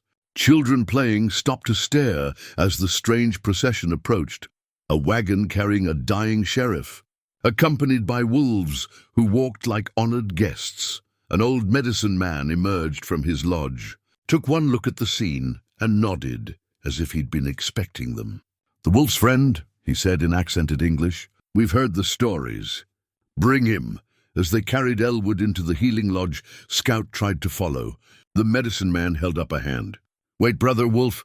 I must work sacred medicine." "You've done your part," Scout whined, reluctant to leave Elwood's side. "Go," Elwood managed. "I'll be all right." "Thanks to you." Reluctantly, Scout backed away, joining his mother outside the lodge. Thomas sat beside them, and to everyone's surprise, the mother wolf allowed it.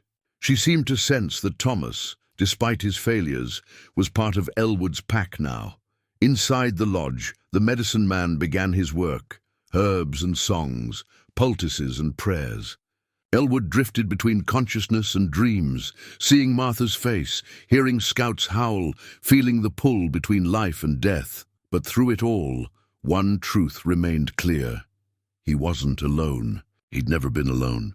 From the moment Scout entered his life, he'd had a companion willing to die for him, a friend whose loyalty transcended understanding, and that bond, forged in mutual rescue and tempered through years of shared life, was stronger than any force trying to pull them apart. Stronger than fire, stronger than betrayal, stronger even than death. The plot had twisted in ways no one could have expected.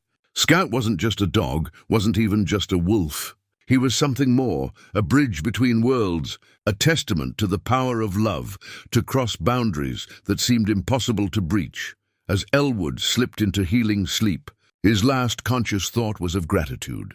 For Scout, for the pack, for second chances and bonds that couldn't be broken. For a life that, despite its hardships, had been rich with meaning and love.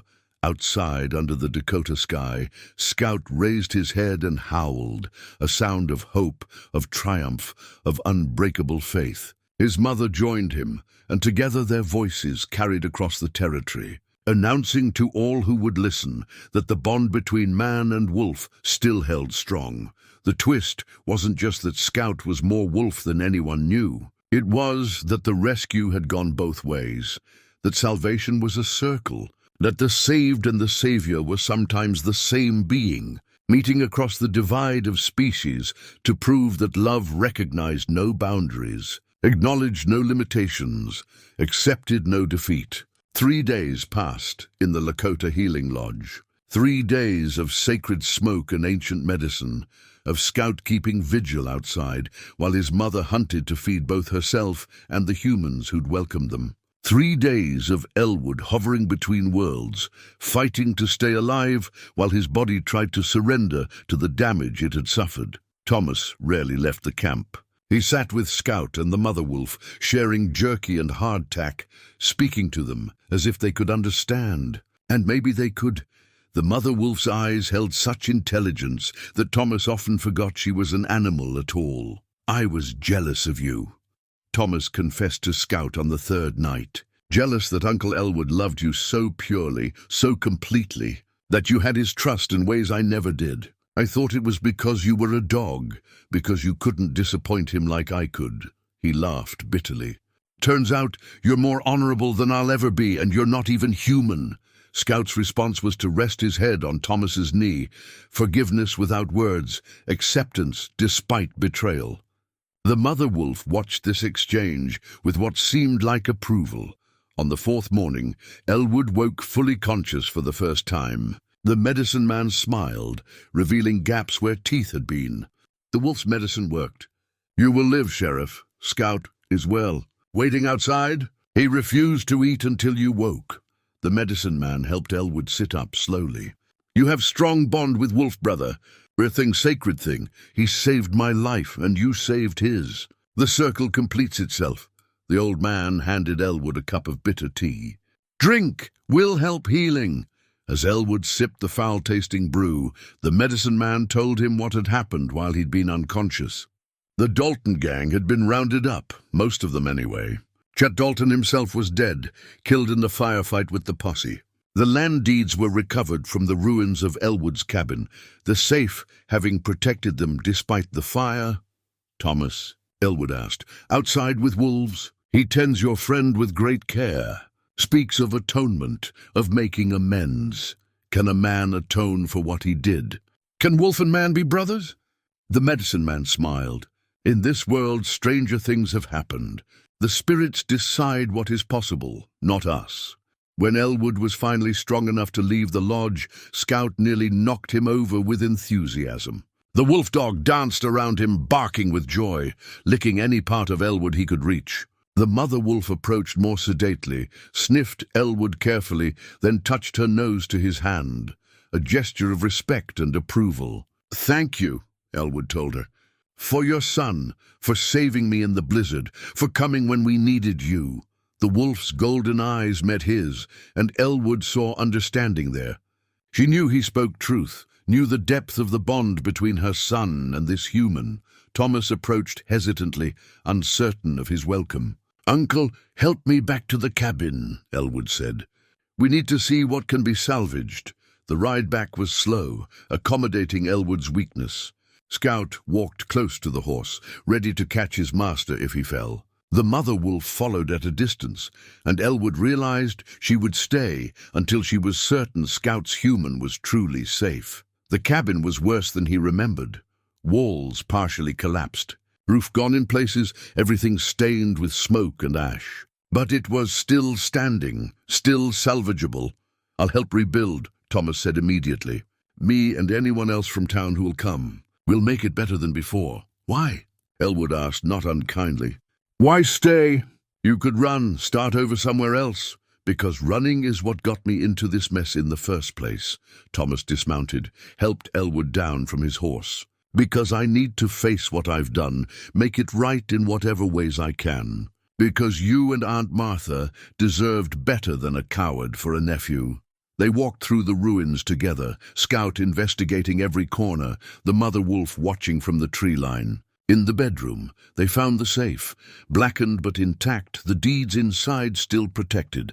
Elwood placed his hand on the metal surface, felt the residual heat. "All this for these papers?" "No," Thomas said. "All this because you stood for something when no one else would. Because you refused to let bullies win. Because you're the man Aunt Martha believed you to be." They found other things in the wreckage. Martha's photograph, miraculously unbroken. The pipe she'd carved him, charred but recognizable. Small treasures that had survived when everything else burned. "We'll rebuild," Elwood said, looking around at the destruction. "Stronger this time. Better defenses, safer design. You want atonement? Here's your chance. Help me rebuild what your choices destroyed." Thomas nodded, tears streaming down his face. Yes, I will." That evening, as they camped in the ruins of the cabin, Mayor Abernathy arrived with news. The territorial governor was coming to Redemption Crossing, drawn by reports of the Dalton gang's defeat. He wanted to meet the sheriff who'd held off an entire gang, the wolf who'd broken chains to save his master, the nephew who'd found redemption. "It's becoming a story," Abernathy said. "People are calling it a miracle. Man and wolf standing together against impossible odds." "It wasn't a miracle," Elwood said. Scout pressed against his side. "It was loyalty, love, the things that matter most. The governor wants to honor you. Medal of Valor, maybe a promotion to territorial marshal. I don't want honors. I just want to rebuild my home, live out my days in peace." But even as he said it, Elwood knew peace might be elusive. The story was spreading, and with it came attention he'd never sought. People would come to see the legendary sheriff and his wolf companion, to hear the tale of loyalty that transcended species. Over the next few days, as word spread, volunteers arrived to help rebuild. The widow Chen brought food. The miners brought lumber. Farmers brought tools and strong backs.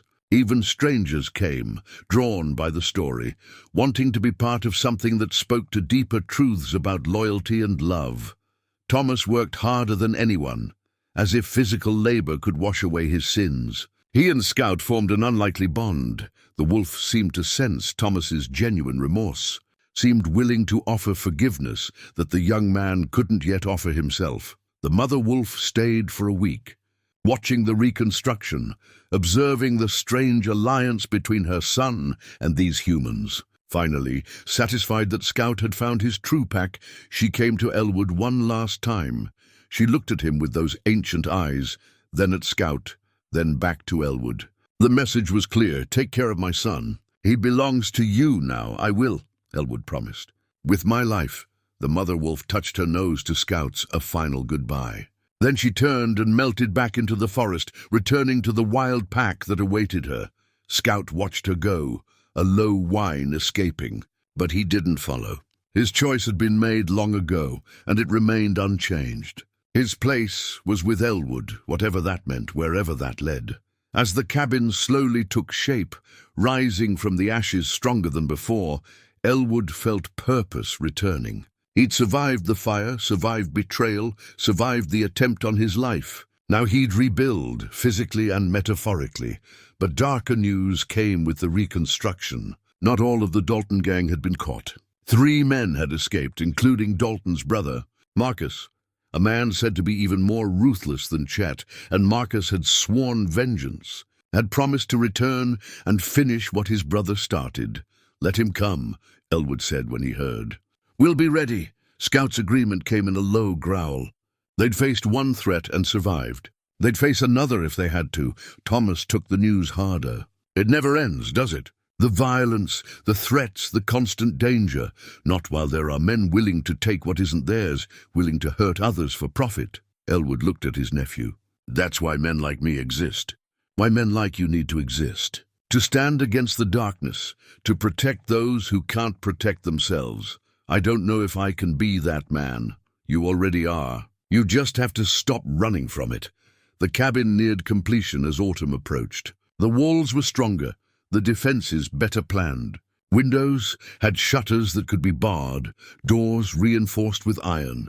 They'd learned from the attack, incorporated those lessons into the new design on the day they finished the roof. The territorial governor arrived with an escort of 20 soldiers. He was a portly man with impressive mutton chops and a politician's smile, but his eyes held genuine respect as he approached Elwood.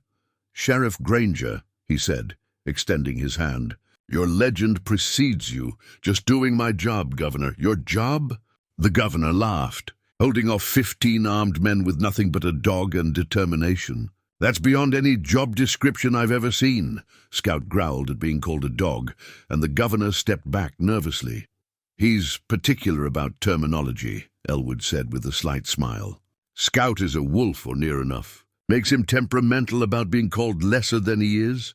The governor composed himself. "I've come to offer you the position of territorial marshal. More pay, more authority, more resources." "I decline. You haven't heard my full offer. Don't need to. I'm a sheriff. This is my territory. These are my people. That's enough for me." The governor frowned, clearly unused to being refused. "There are also questions about the attack. How it was allowed to happen, whether proper security measures were in place. The attack happened because my nephew betrayed me to pay a gambling debt. No security measures can protect against that kind of betrayal." Elwood's voice was firm. "But he's paid for his sins, found his redemption. The matter is closed. The territorial board may want to investigate. Let them investigate. They'll find an old sheriff doing his job the best he knows how, a wolf with more honor than most humans, and a young man learning that mistakes don't define you unless you let them." The governor studied Elwood, then nodded slowly. "You're a stubborn man, Sheriff Granger." "I am that." "Very well. Keep your position, keep your territory. But know that if you change your mind, the marshal position remains open."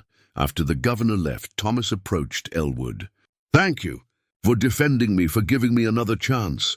Don't thank me yet. You've got to earn that chance, prove you're worth the faith I'm putting in you." "I will. I swear it." The sun set over the completed cabin, painting the sky in shades of gold and purple. Elwood stood on the new porch, Scout beside him, and felt something he hadn't felt in months. Peace. But it was a wary peace. Marcus Dalton was still out there, plotting revenge. The territory still had dangers, still had men who needed stopping. And Elwood, despite his brush with death, was still the sheriff, still responsible for keeping the peace. "Tomorrow," he said to Scout, "we start regular patrols again. Get things back to normal." Scout's tail wagged slightly, approval and readiness combined. "But tonight we rest. Enjoy what we've built, what we've saved." Inside the new cabin, Thomas was preparing dinner, humming softly, a habit he'd picked up from Martha years ago. The sound brought tears to Elwood's eyes. Maybe the boy wasn't completely lost.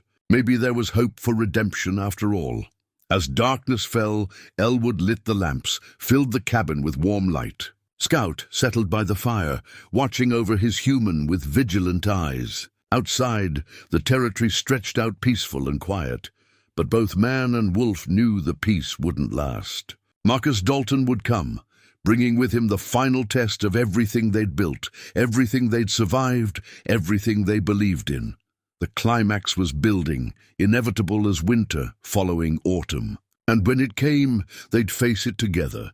Sheriff and wolf, bound by loyalty stronger than blood, ready for whatever the darkness brought. Marcus Dalton came 3 weeks later, on a morning when frost painted the world white and silent. Scout sensed him first, the wolf's hackles rising, a low growl of warning pulling Elwood from sleep. "How many?" Elwood asked, reaching for his rifle. Scout's response was measured, 3 sharp barks. 3 men, maybe 4. Not the overwhelming force his brother had brought, but dangerous nonetheless. Thomas was already awake, positioning himself at the reinforced windows they'd built into the new cabin. "I see them. 3 riders moving slow through the trees. Trying to stay hidden, not trying very hard," Elwood observed. "Marcus wants us to see him, wants us afraid. Are we?" Elwood looked at his nephew, saw the determination there mixed with fear. "Afraid? Maybe a little. But we've faced worse and survived. We'll face this too." Scout positioned himself at the door, muscles tensed, ready for action. The wolf understood what was coming, understood that this was the final accounting for everything that had happened. Outside, the riders emerged from the tree line. Marcus Dalton, and 2 men Elwood recognized from the wanted posters in his office. Killers, all of them. Men who'd chosen violence as their path and walked it without remorse. Marcus was bigger than his brother had been, meaner looking, with eyes that held no warmth, no humanity. He sat his horse like a man comfortable with power, certain of his superiority. "Sheriff Granger." His voice carried across the yard, thick with mockery. "I've come to finish my brother's business." Elwood stepped onto the porch, rifle cradled in his arms. Scout flanked him, looking more wolf than ever. "Your brother's business died with him. Suggest you ride on before you join him in the grave." Marcus laughed, an ugly sound that carried no humor. Brave words from the man who murdered Chet. "Your brother was killed in a fair fight while resisting arrest." "That's not murder, that's justice." "Justice?" Marcus spat. "There's no justice for men like us, old man. Only survival and revenge." "I choose revenge." "Then you've chosen poorly." The 2 men with Marcus shifted nervously, clearly not as confident as their leader. One of them, a thin man with a scar across his face, spoke up. "Marcus, maybe we should—" "Shut up, Crawford. We came here to kill a sheriff and his mutt." "That's what we're doing." Scout's growl deepened at being called a mutt. Thomas, watching from the window, called out, "That's no mutt. That's a wolf. And he's killed better men than you." "The traitor nephew speaks," Marcus sneered. "Tell me, boy, how does it feel knowing you're the reason all this happened? If you hadn't been weak, hadn't gambled away your soul, none of this would have occurred." Thomas's face went pale, but he held steady. "I know what I did. I live with it every day. But I also know I'm not that man anymore. I won't let you hurt my uncle." "Touching, really, but your redemption story ends today, along with your lives." Marcus drew his gun and chaos erupted. He fired at Elwood, but the old sheriff had already moved, diving behind the solid porch railing they'd reinforced specifically for situations like this. Thomas returned fire from the window, forcing the other 2 riders to take cover. Scout didn't wait for commands. He launched himself off the porch, a grey blur of tooth and claw aimed straight at Marcus. The outlaw's horse reared, terrified, throwing Marcus off balance. His second shot went wild, missing Scout by inches. Elwood took careful aim, fired once. Crawford dropped from his saddle, clutching his shoulder. Not a killing shot. Elwood still believed in bringing men to justice when possible, but enough to take him out of the fight. The 3rd man, spooked by Scout's attack and his companion's injury, turned to flee. Thomas's shot caught him in the leg, sending him tumbling from his horse, but Marcus was the real threat. He'd recovered from Scout's initial assault, had dismounted and taken cover behind a water trough. He fired methodically, professionally, each shot designed to pin down his opponents while he maneuvered for a better position. "Scout! Back!" Elwood ordered, not wanting the wolf exposed to Marcus's accurate shooting. Reluctantly, Scout retreated to the porch, but his attention never left Marcus. The wolf was waiting, watching for an opening. "You can't win this, Dalton," Elwood called out. "Even if you kill me, the town knows you're here. Posse's probably already forming. Don't care about tomorrow." Marcus fired again, the bullet punching through the cabin wall inches from where Thomas crouched. "Only care about today, about making you pay for killing my brother. Your brother tried to steal and murder. He got what he deserved. He was family, blood. You don't kill a man's family and walk away." The irony wasn't lost on Elwood. Marcus talking about family while trying to kill a man in front of his nephew. But pointing that out wouldn't help. Marcus was beyond reason, consumed by rage and the twisted logic of revenge. Thomas caught Elwood's eye, gestured toward the barn. He'd noticed something, movement in the shadows there. More of Marcus's men or something else? Then Elwood saw it. A grey shape, larger than Scout, moving with predatory grace. The mother wolf had returned, drawn by the sounds of battle, coming to help her son protect the human who'd saved him. And she wasn't alone. 3 more wolves emerged from the forest, members of the pack. They'd come to defend their brother's chosen family, to honor the bond between Scout and Elwood. Marcus saw them too. His eyes widened with fear. Facing one wolf was dangerous enough, but 4... that changed everything. What the hell? He started, then cut off as Scout howled. It wasn't a warning or a threat. It was a command calling his family to action. The wolves attacked as one, not directly at Marcus, but circling, cutting off his escape routes, boxing him in. Marcus fired wildly, panic replacing his earlier confidence. One wolf yelped, grazed by a bullet but not seriously hurt. Elwood used the distraction to advance, moving from cover to cover, closing the distance. Thomas provided covering fire, keeping Marcus pinned while the wolves tightened their circle. "Call them off!" Marcus screamed, true fear in his voice now. "Call them off and we'll talk." "You're too late for talk," Elwood said, his rifle trained on Marcus. "Drop your weapon, hands up! You're under arrest. I'll kill you!" Marcus swung his gun toward Elwood, finger tightening on the trigger. Scout moved faster than thought, a grey missile that slammed into Marcus, knocking the gun away. They went down together, man and wolf, struggling in the frost-covered dirt. "Scout! Don't kill him!" Elwood's command was sharp, urgent. He wanted justice, not execution. The wolf understood. Instead of going for Marcus's throat, Scout pinned him, massive jaws clamped on the outlaw's gun arm, holding but not crushing. The mother wolf and her pack moved in, surrounding Marcus completely, making any escape impossible.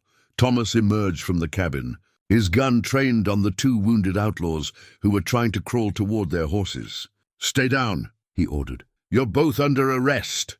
Elwood approached Marcus carefully, retrieved the fallen gun. Scout released the outlaw's arm, backed off slightly, but remained ready to attack if needed.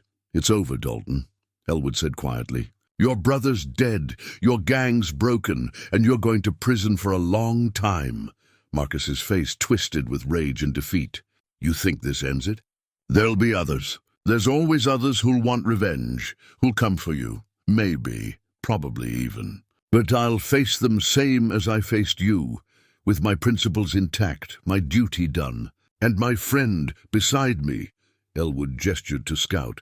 "That's more than men like you will ever have." The mother wolf approached, sniffed Marcus with contempt, then turned to Scout.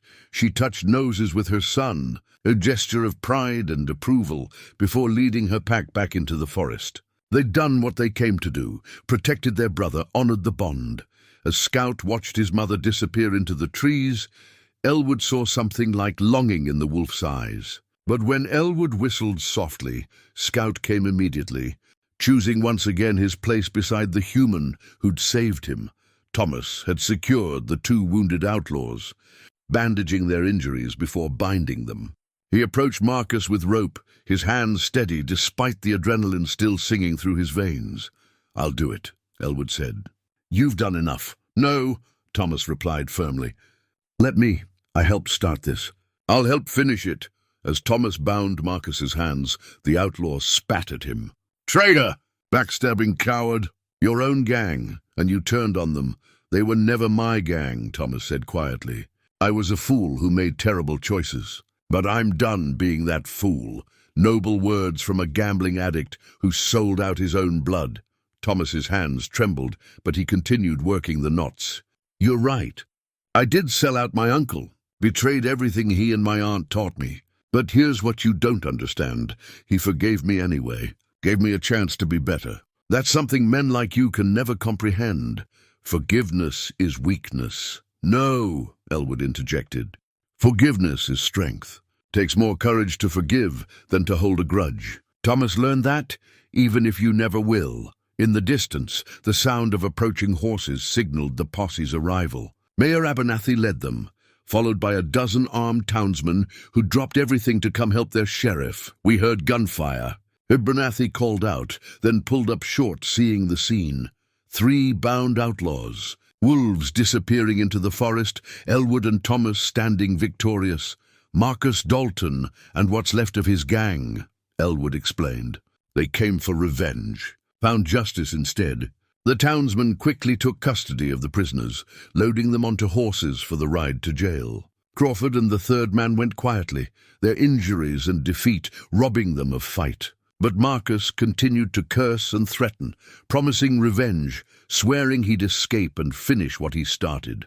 Scout watched the prisoners being led away, his body relaxed now that the threat had passed. The wolf moved to Elwood's side, pressed against his leg, a gesture of comfort and connection.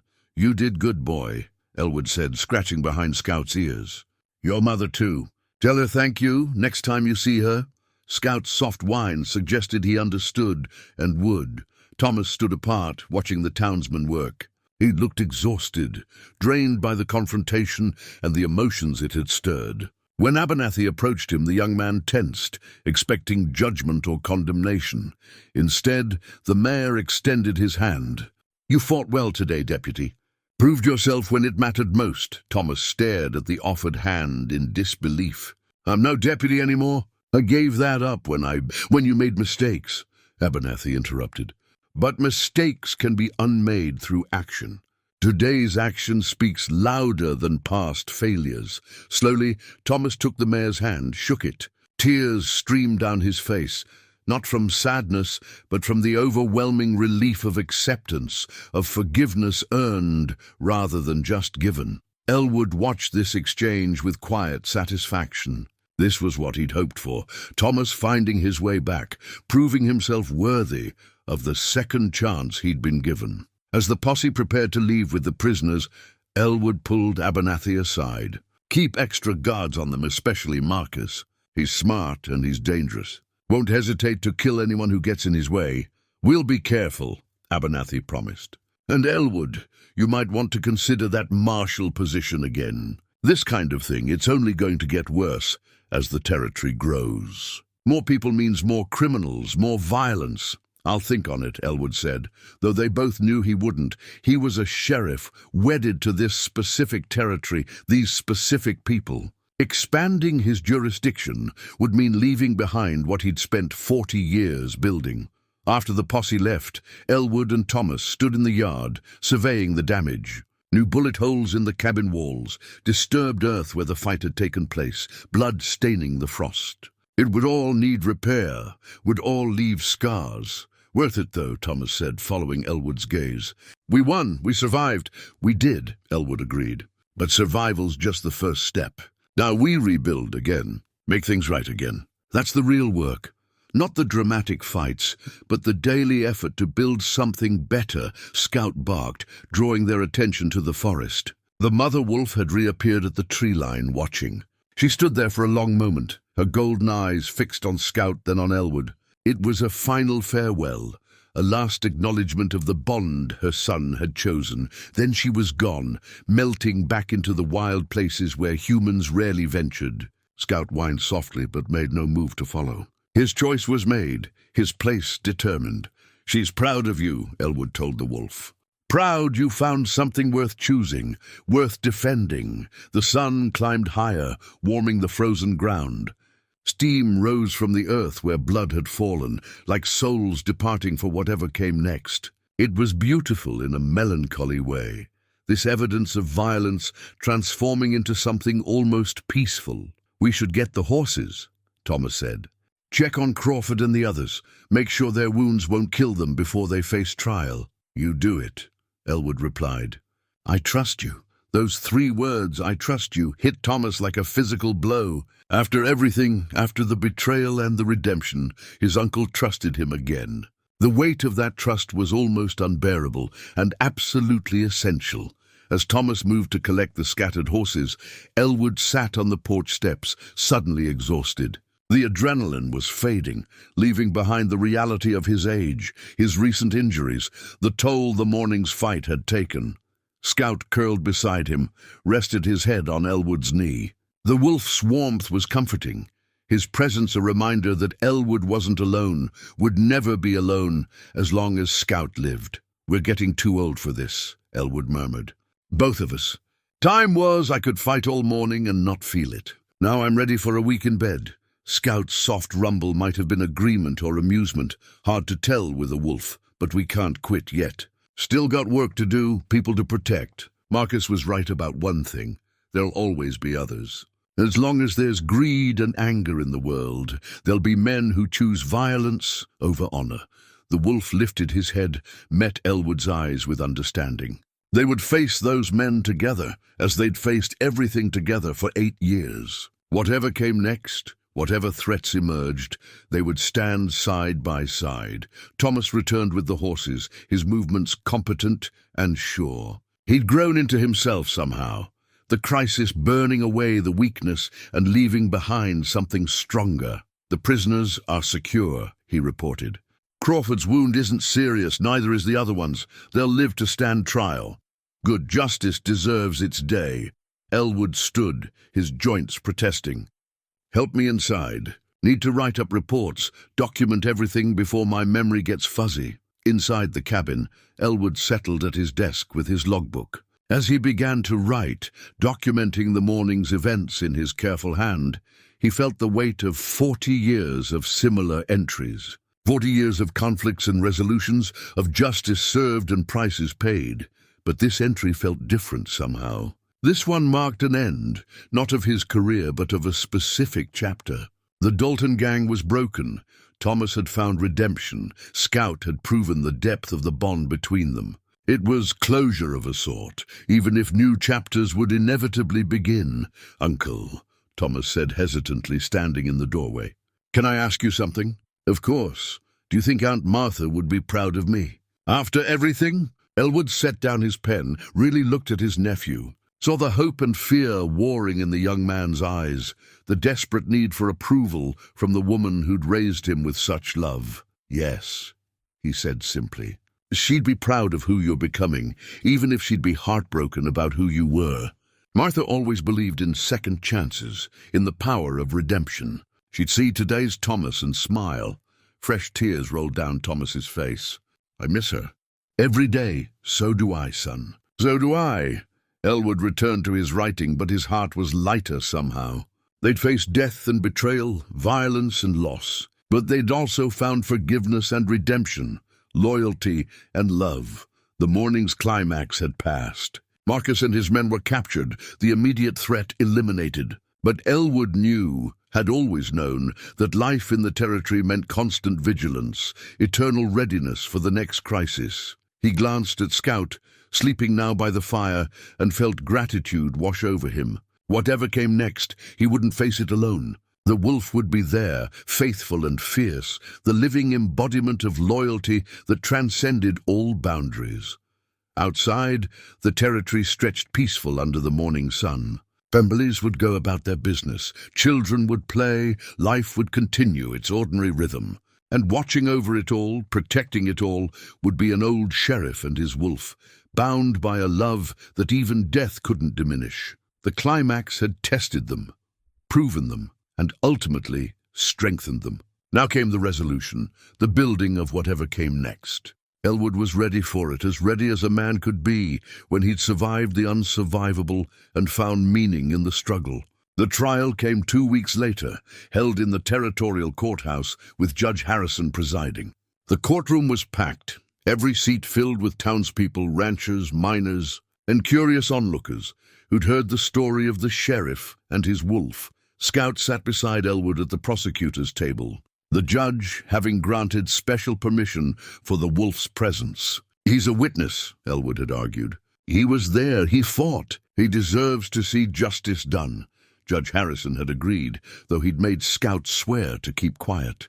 The wolf had placed his paw on the Bible, which had caused quite a stir, and now sat with perfect comportment. Watching the proceedings with intelligent eyes, Marcus Dalton glared at them from the defendant's table, his hatred palpable.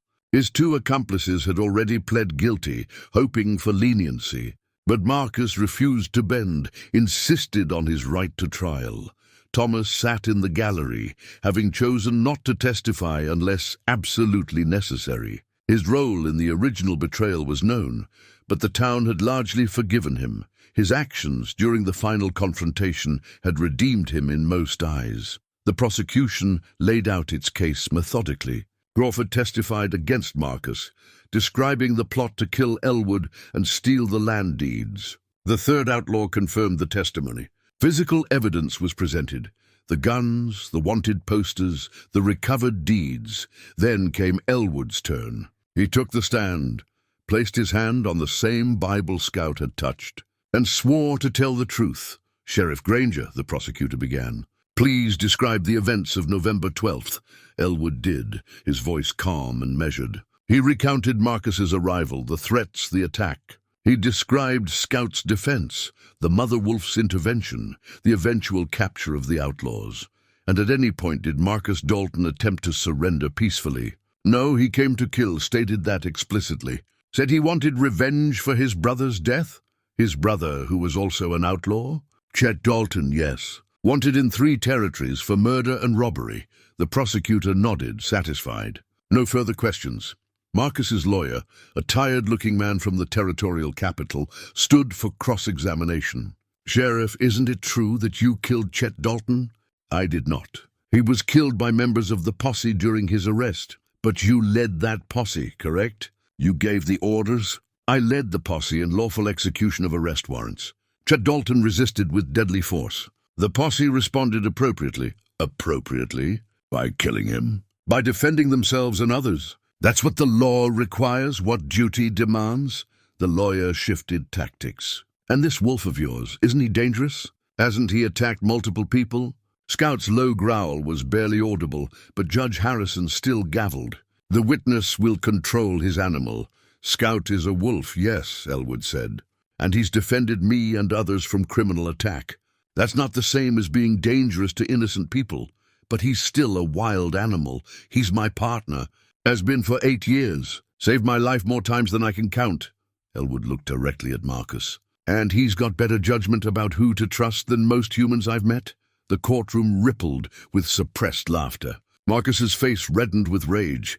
The lawyer, sensing he was losing ground, abandoned that line of questioning.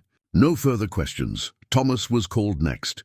Not by the prosecution, but by Marcus's lawyer, who hoped to discredit the case by highlighting Thomas's betrayal. Mr. Crane, the lawyer began, isn't it true that you were part of the Dalton gang? I was coerced into helping them, yes. Coerced. Or willingly participating? Thomas's jaw tightened. I made terrible choices. Got into debt through gambling. Was forced to help the gang or face death. But I was never truly part of them. Yet you helped them plan the attack on your uncle's cabin. Thomas's voice broke. Yes, I did. It's the worst thing I've ever done. And we're supposed to believe you've changed? That you're now trustworthy? I don't care what you believe, Thomas said, finding his voice. I know what I did was wrong. I know I betrayed the man who raised me, who loved me like a son. But I also know I've spent every day since trying to make it right, by helping capture my client, by standing up for what's right, even when it's hard, even when it means facing my own guilt. Thomas looked at Marcus. Your client came to kill my uncle. I stopped him. I'd do it again. The lawyer pressed on, but Thomas didn't waver. He owned his mistakes while defending his redemption. By the time he stepped down, even the skeptics in the courtroom seemed convinced of his sincerity.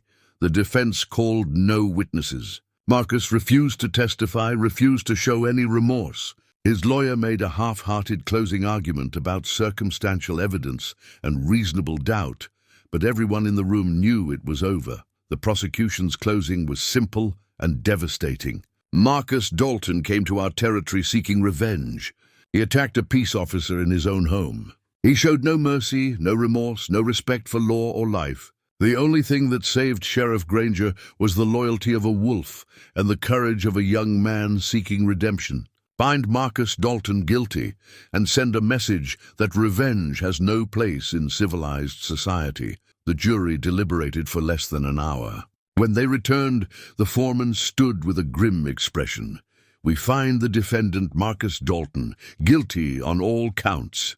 The courtroom erupted in applause. Judge Harrison gavelled for order, then turned to Marcus.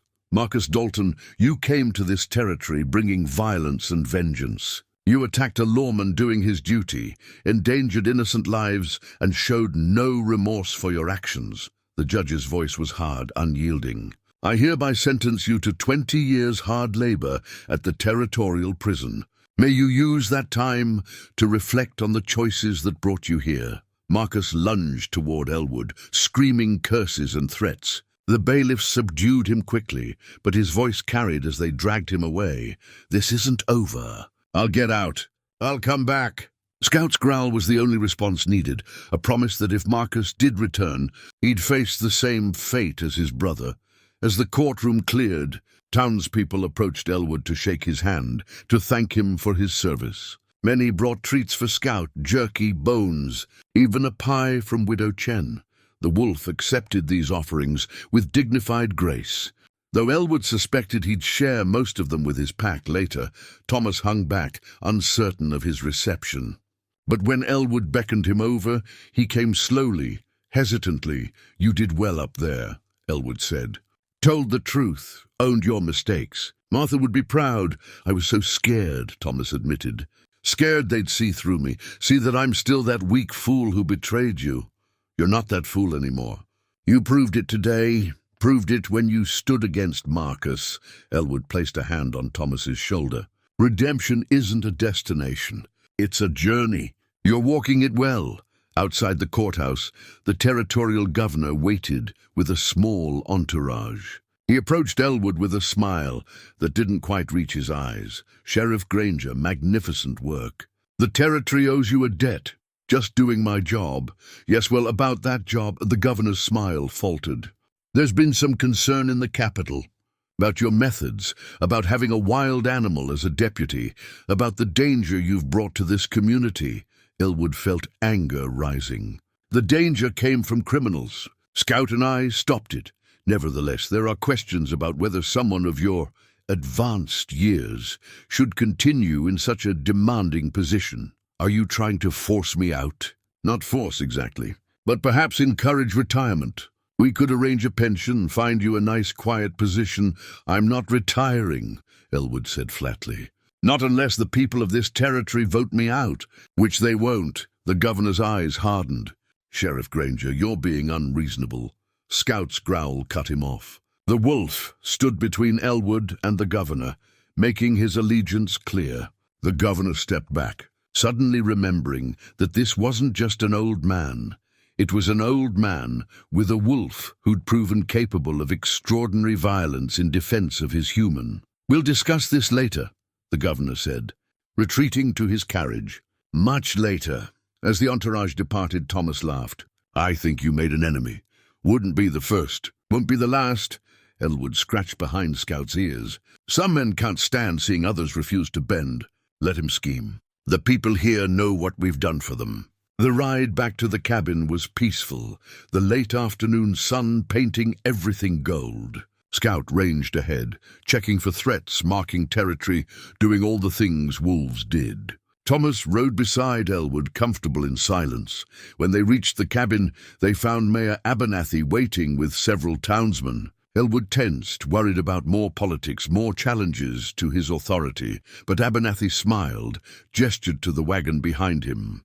"We brought supplies for another addition to the cabin.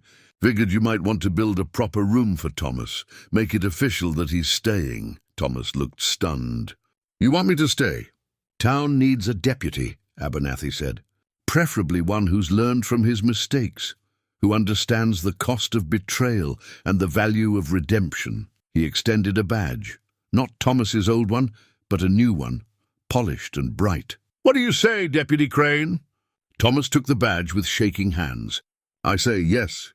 Yes, I'll stay. I'll serve. I'll make you proud." "Don't make us proud," Elwood corrected. "Make yourself proud. That's all that matters." The townsmen unloaded lumber and supplies, already planning the addition. Scout watched with interest, occasionally offering opinions via strategic barks. The wolf seemed to approve of Thomas staying, of the pack expanding. As the sun set and the men worked by lamplight, Elwood felt something he hadn't felt in years: hope. Not just for himself, but for Thomas, for the territory, for the future.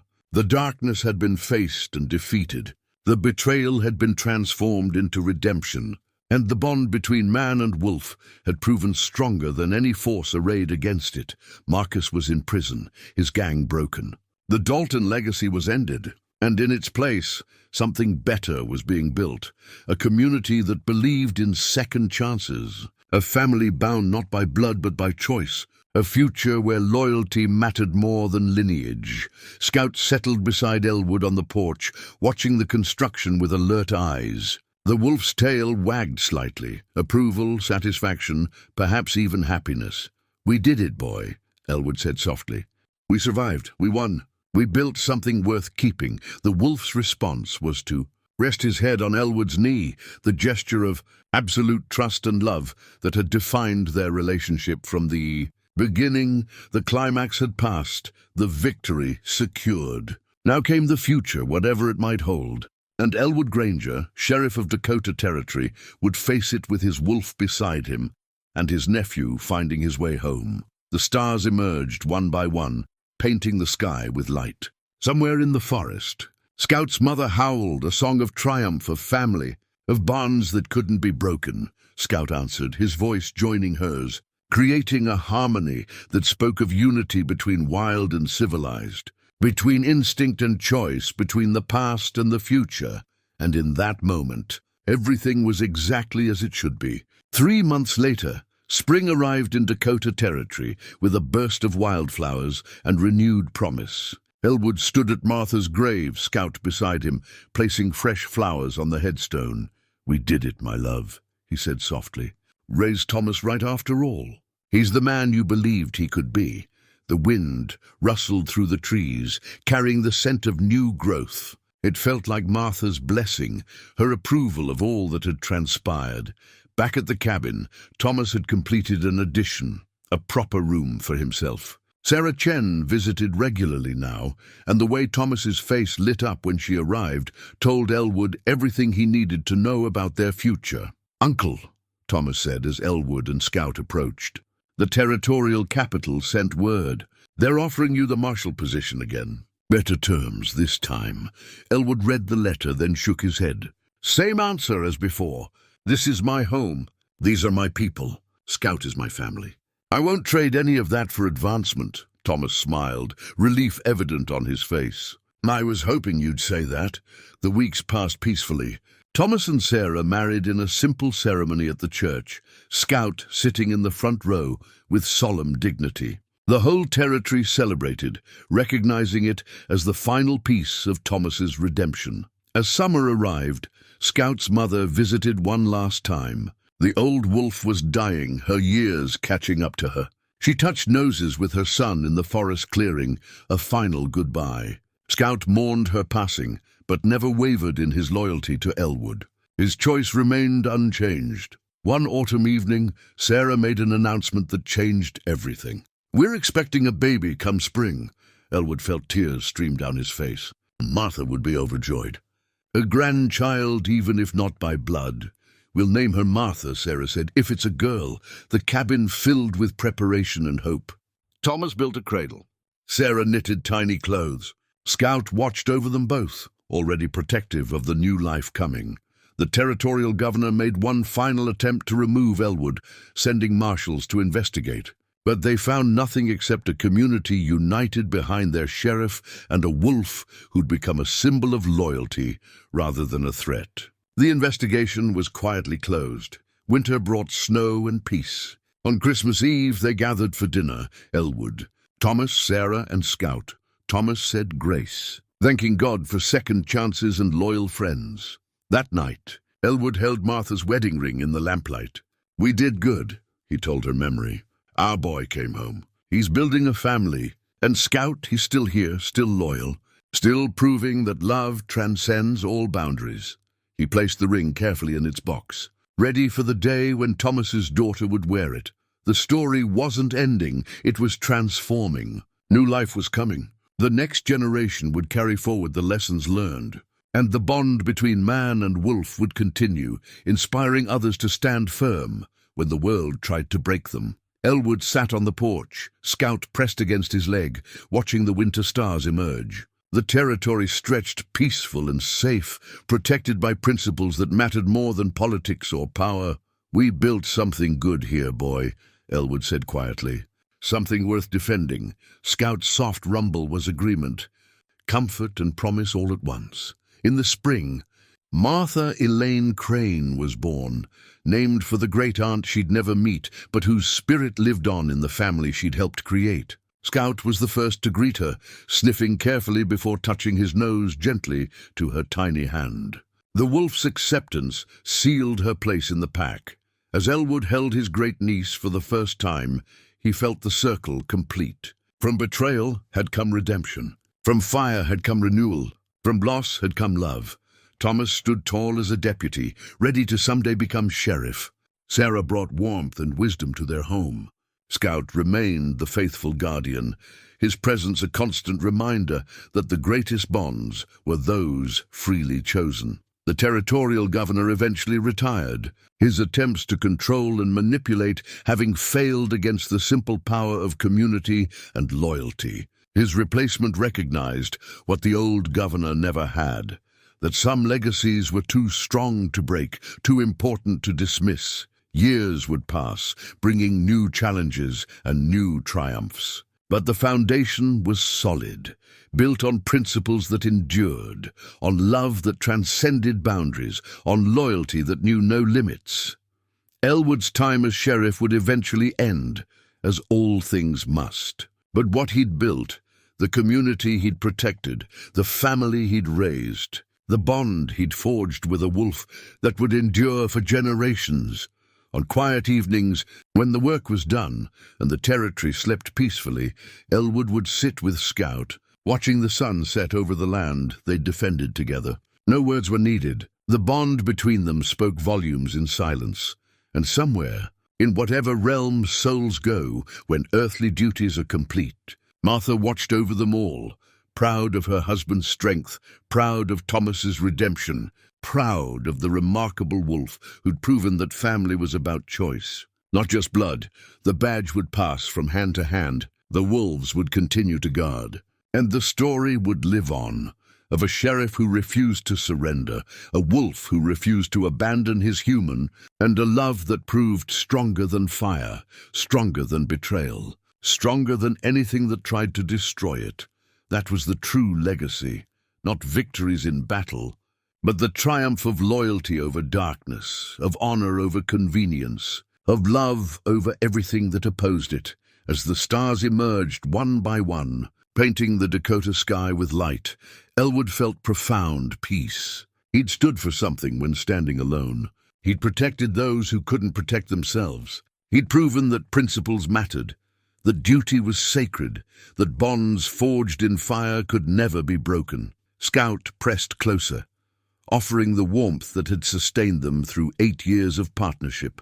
The wolf's breathing was steady, peaceful, content. Whatever tomorrow brought, they would face it together, as they always had, as they always would, and in that moment everything was exactly as it should be. The story complete, the lessons learned, the legacy secured for all who would come after.